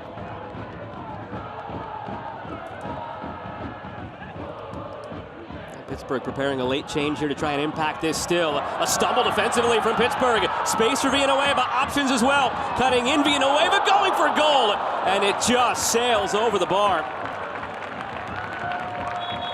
Talked about Villanueva and Tez Diouf, that relationship and positioning. Diouf essentially, so that gives Villanueva a lot of real estate to operate on this weak side. Does a good job at using the momentum to his favor and try to shift it to his right foot. But as he is approaching, he just loses his balance a tiny bit, leans back, gets underneath it, and that's why it goes up over the crossbar. Brigham Larson steps on now. Robbie Mertz comes off. For Larson, it's only his 7th appearance of the season. He's played a grand total of 30 minutes. Fresh legs and a big body up top. Expect the Riverhounds to play more direct here into Larson and trying to fight for second balls. You need someone to run underneath him and someone to run off of his shoulder just like this. Griffin tried to play through it. Free kick given. He wanted to go quickly, and it's probably a good thing for his own sake that Detroit City stepped in the way of it. This is not a bad area here for this free kick.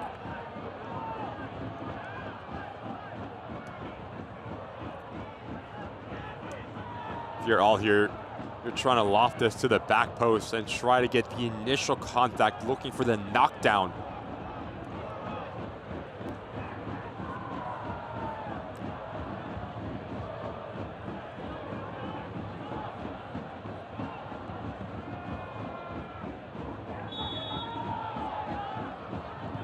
All clips it in toward that backside of the box, ball loose. And it's given against Pittsburgh. There'll be 4 additional minutes tacked on at the end here. Both these teams, it's interesting, I was about to use the word desperate for a winner. It feels like the wrong word because, again, they're both above that playoff line, but with how tight things are, as we're rounding this corner into the second half of the season and everything is so tight, both coaches express that sort of urgency and desperation, even though they're both in a playoff position. So maybe desperate is the right word. Will either side find the extra 2 points, or is it just one each? Barnes intercepted by Momensa. All deflected. Momensa goes over the top and wins it. Cleared by Villanueva. Momensa's had a fantastic game for Detroit City. And his positioning, comfortable on the ball, winning his 1v1 duels, standout player thus far. Nice up, back and through. It's Biasi feeding it centrally, punched away by Saldana. Good combination play with Jackson Walty.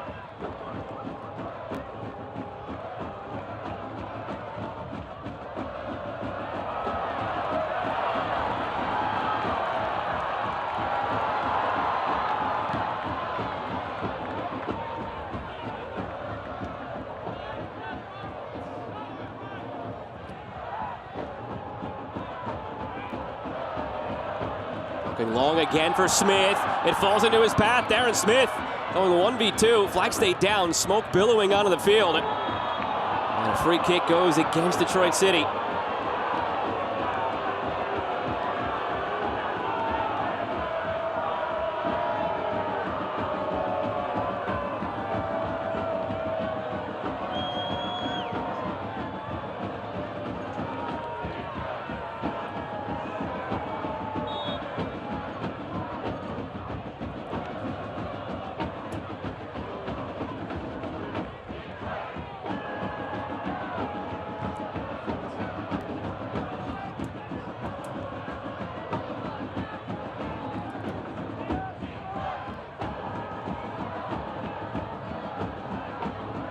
Two to play. Momensa clearing up the field. Hopeful at this point that either Diouf or Aaron Smith could latch on, but he only finds Dick, and Dick sends it the other way.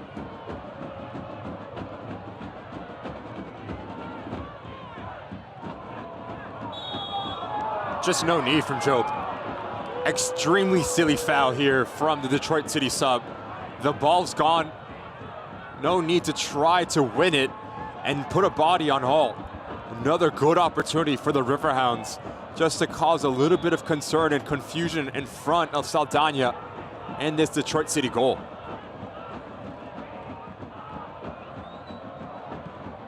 All floats it in. Another free kick going Detroit City's way. It's back-to-back set pieces from a similar area here late in this one, where Pittsburgh just got over physical and committed the foul. Equally as frustrated for Bob Lilly, because there are 2 really good opportunities to let your big boys come up from the back and really try to test Detroit City.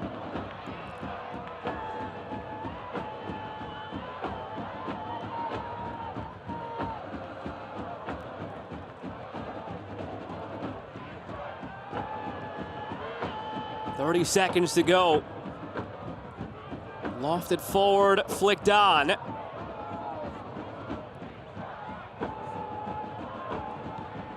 This team's maybe destined to share the point in a goalless draw. It's been tight all day long. Urgent, intense, but tight.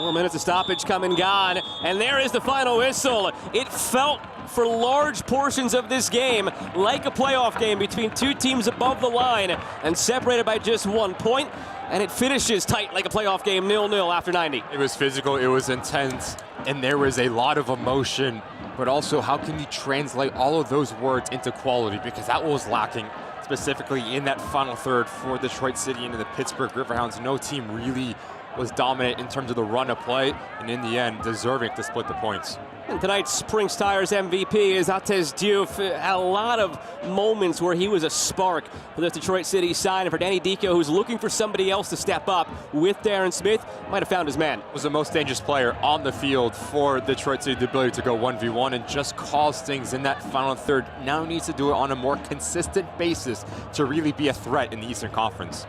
Take a look back at the highlights from this one. Most of the chances confined to the earlier stages of this one, and Atez Diouf was the author of many of those moments for Detroit City, but just could not find one past Eric Dick. And Detroit started to find their success when they played in front of Darren Smith and Atez Diouf. Those two players very vertical. It's a perfect ball from Darren Smith, and Atez Diouf does everything right. He gets his hips squared, keeps his shoulders over the ball, and forces a really good save from Eric Dick to keep this thing 0-0. And then we started to see the transitional moments. Again, Darren Smith started to show up in glimpses. It developed a little bit too heavy, giving Eric Dick the ability to come across and just close down the angle. And in the end, there was maybe one more moment here for Pittsburgh, but it was against Saldana and Detroit City holding strong. So the teams will take a point each, and it doesn't really do a whole lot for now in the standings. They're still right next to each other, still separated by just a point. You just see how tight the Eastern Conference table is, especially right around that playoff mark. So for Pittsburgh Riverhounds, there's an opportunity to make that jump and really continue that momentum. For Danny Dico, you didn't concede, so that is a positive that you can take, but now you need more quality and more ruthlessness in the final third. Yeah, we're right back here a week from tomorrow. That is July 26th for Detroit City hosting Westchester in USL Jägermeister Cup. What positive things can Detroit City take from this game into that one that you'll find next weekend on ESPN2? Defensively, right? They were very good in their 1v1 duels and their box defending, and they're really organized. They're really difficult to break down. But for Danny Dico, now the challenge is to your attacking group, saying, look, we got a clean sheet last time out. That secured 1 point. Now we need more quality going forward. Players to take chances to start to express themselves and really take some influence from this young man. This is the time of year where things really do shift drastically in the USL Championship. Every game feels like it means that much more, especially with 4 fewer games in the regular season this year as compared to last year. For Pittsburgh, we talked about it. A draw wasn't maybe their most suitable result, but they'll still take it. They'll take it for Bob Lilly. You found some positives that you can take. I thought Robbie Mertz, Jackson Walter, Danny Griffin was really good, but again, you need more tenacious efforts going forward. I'll do it for us this evening from Keyword Stadium. We'll send you out to Premier Lacrosse League action next between the Utah Archers and Carolina Chaos. The broadcast crew that makes this possible, my partner Ricky Lopez-Espin, I'm Joe Malfa saying so long for now. Detroit City FC and the Pittsburgh Riverhounds share a point each in a goalless draw. We are getting into the thick of things in USL Championship. The intensity was there, and a point each for both these sides. Good night, everybody.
Cedeno, it's a stay.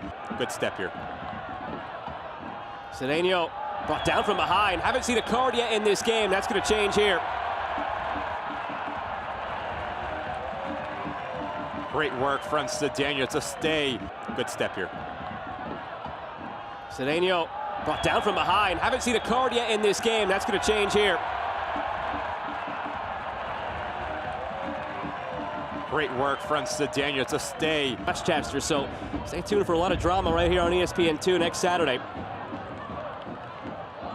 Tez Diouf cutting in, brought down by Perrin Barnes. Free kick on the way, and a yellow to boot. Shown to Perrin Barnes. Diouf has been a handful in this second half. We talk about Westchester, so stay tuned for a lot of drama right here on ESPN2 next Saturday.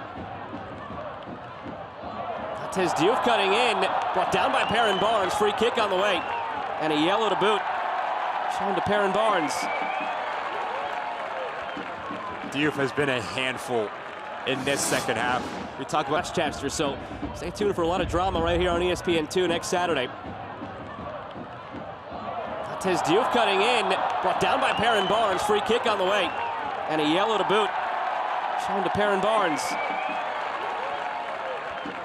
Diouf has been a handful in this second half. We talk about Westchester, so stay tuned for a lot of drama right here on ESPN2 next Saturday. Tez Diouf cutting in, brought down by Perrin Barnes. Free kick on the way, and a yellow to boot. Shown to Perrin Barnes. Diouf has been a handful in this second half. We talk about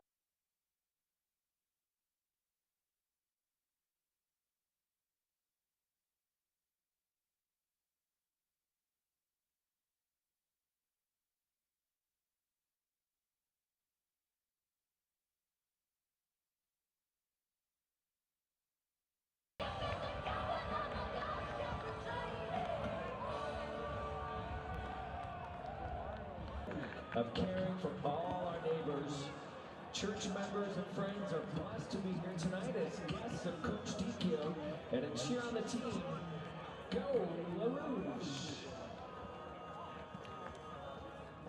But we also expected a lot of urgency and intensity. That manifested itself in a big way. A lot of physical play in that first half. Felt like a first half that of two teams that needed to have this game. The nerves were there, the intensity was there, and also In the end, on the turn from Bradley Sample, now back through the other way. Darren Smith looking for Diouf, finds him. Diouf, saved by Dick!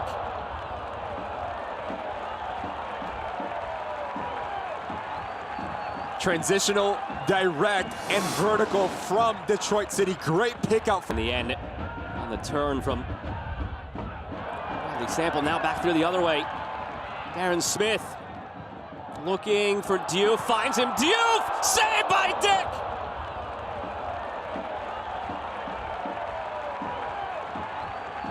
transitional, direct, and vertical from Detroit City. Great pick out In the end, on the turn from Bradley Sample, now back through the other way. Darren Smith looking for Diouf, finds him. Diouf, saved by Dick!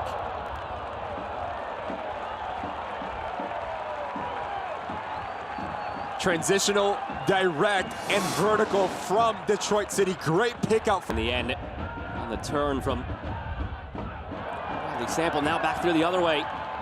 Darren Smith looking for Diouf, finds him. Diouf, saved by Dick!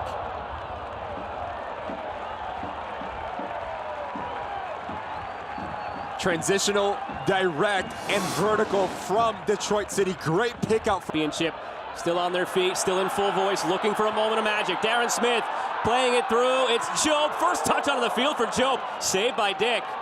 Would have been going wide anyway, but now Job feeds it centrally. Championship, still on their feet, still in full voice, looking for a moment of magic. Darren Smith playing it through. It's Job. First touch onto the field for Job. Saved by Dick. Would have been going wide anyway, but now Job feeds it centrally. Championship, still on their feet, still in full voice, looking for a moment of magic. Darren Smith playing it through. It's Job. First touch onto the field for Job. Saved by Dick. Would have been going wide anyway, but now Job feeds it centrally. Championship, still on their feet, still in full voice, looking for a moment of magic. Darren Smith playing it through. It's Job. First touch onto the field for Job. Saved by Dick. Would have been going wide anyway, but now Job feeds it centrally. On the ball, winning his 1v1 duels, standout player thus far. Nice up, back and through. It's Biasi feeding it centrally, punched away by Saldana. Good combination play. On the ball, winning his 1v1 duels, standout player thus far. Nice up, back and through. It's Biasi feeding it centrally, punched away by Saldana. Good combination play. On the ball, winning his 1v1 duels, standout player thus far. Nice up, back and through. It's Biasi feeding it centrally, punched away by Saldana.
Good step here.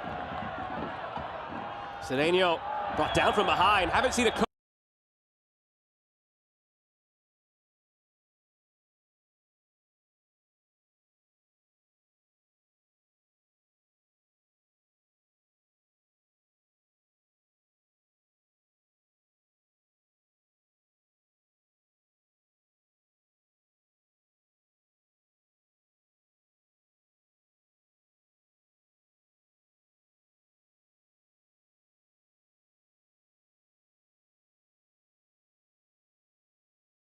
Good step here. Cedeno brought down from behind. Haven't seen a card yet in this game. That's going to change here. Great work from Cedeno to stay.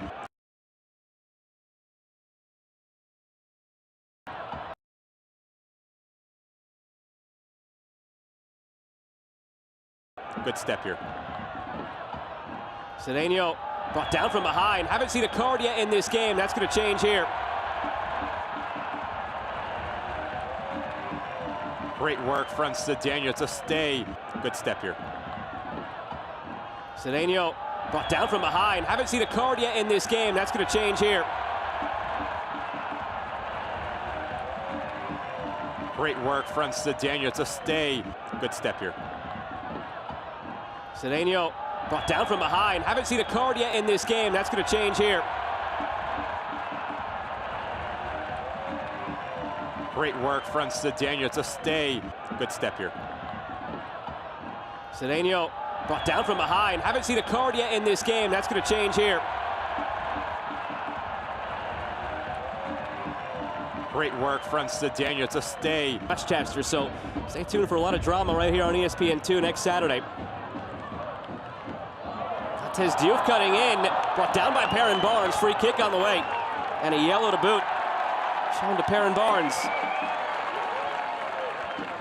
Diouf has been a handful in this second half. We talk about Westchester, so stay tuned for a lot of drama right here on ESPN2 next Saturday. Cortez Diouf cutting in, brought down by Perrin Barnes. Free kick on the way, and a yellow to boot. Shown to Perrin Barnes.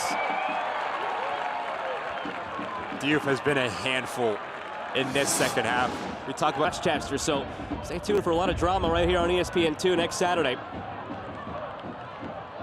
Cortez Diouf cutting in, brought down by Perrin Barnes. Free kick on the way, and a yellow to boot. Shown to Perrin Barnes.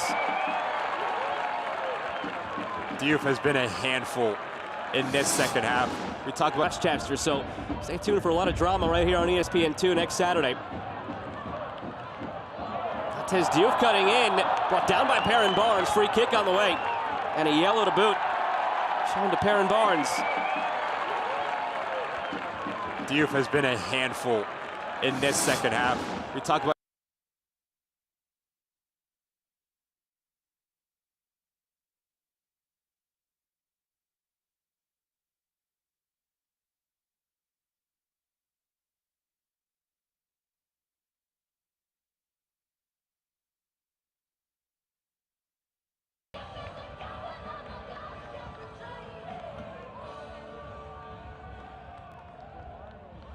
of caring for all our neighbors.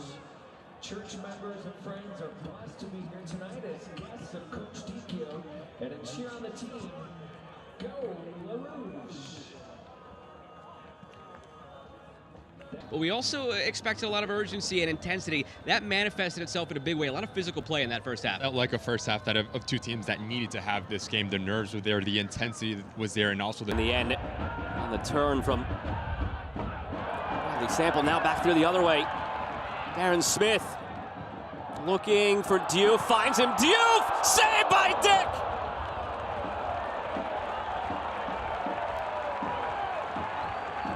transitional, direct, and vertical from Detroit City. Great pick out In the end, on the turn from the sample now back through the other way.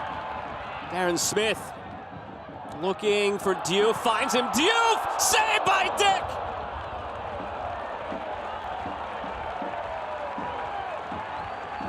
transitional, direct, and vertical from Detroit City. Great pick out In the end, on the turn from the sample now back through the other way. Darren Smith looking for Diouf, finds him. Diouf, saved by Dick!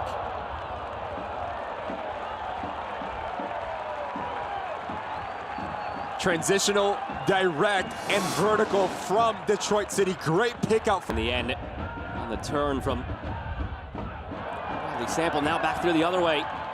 Darren Smith looking for Diouf, finds him. Diouf, saved by Dick!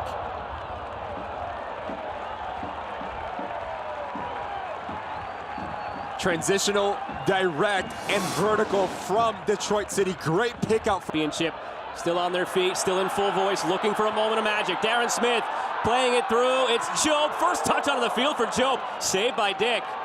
Would have been going wide anyway, but now Job feeds it centrally. Championship, still on their feet, still in full voice, looking for a moment of magic. Darren Smith playing it through. It's Job. First touch onto the field for Job. Saved by Dick. Would have been going wide anyway, but now Job feeds it centrally. Championship, still on their feet, still in full voice, looking for a moment of magic. Darren Smith playing it through. It's Job. First touch onto the field for Job. Saved by Dick.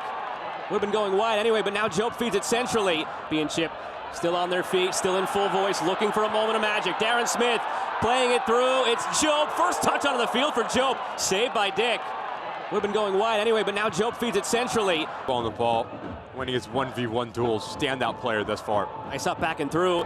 It's Biasi feeding it centrally, punched away by Saldana. Good combination play. On the ball, winning his 1v1 duels. Standout player thus far. Nice up back and through. It's Biasi feeding it centrally, punched away by Saldana.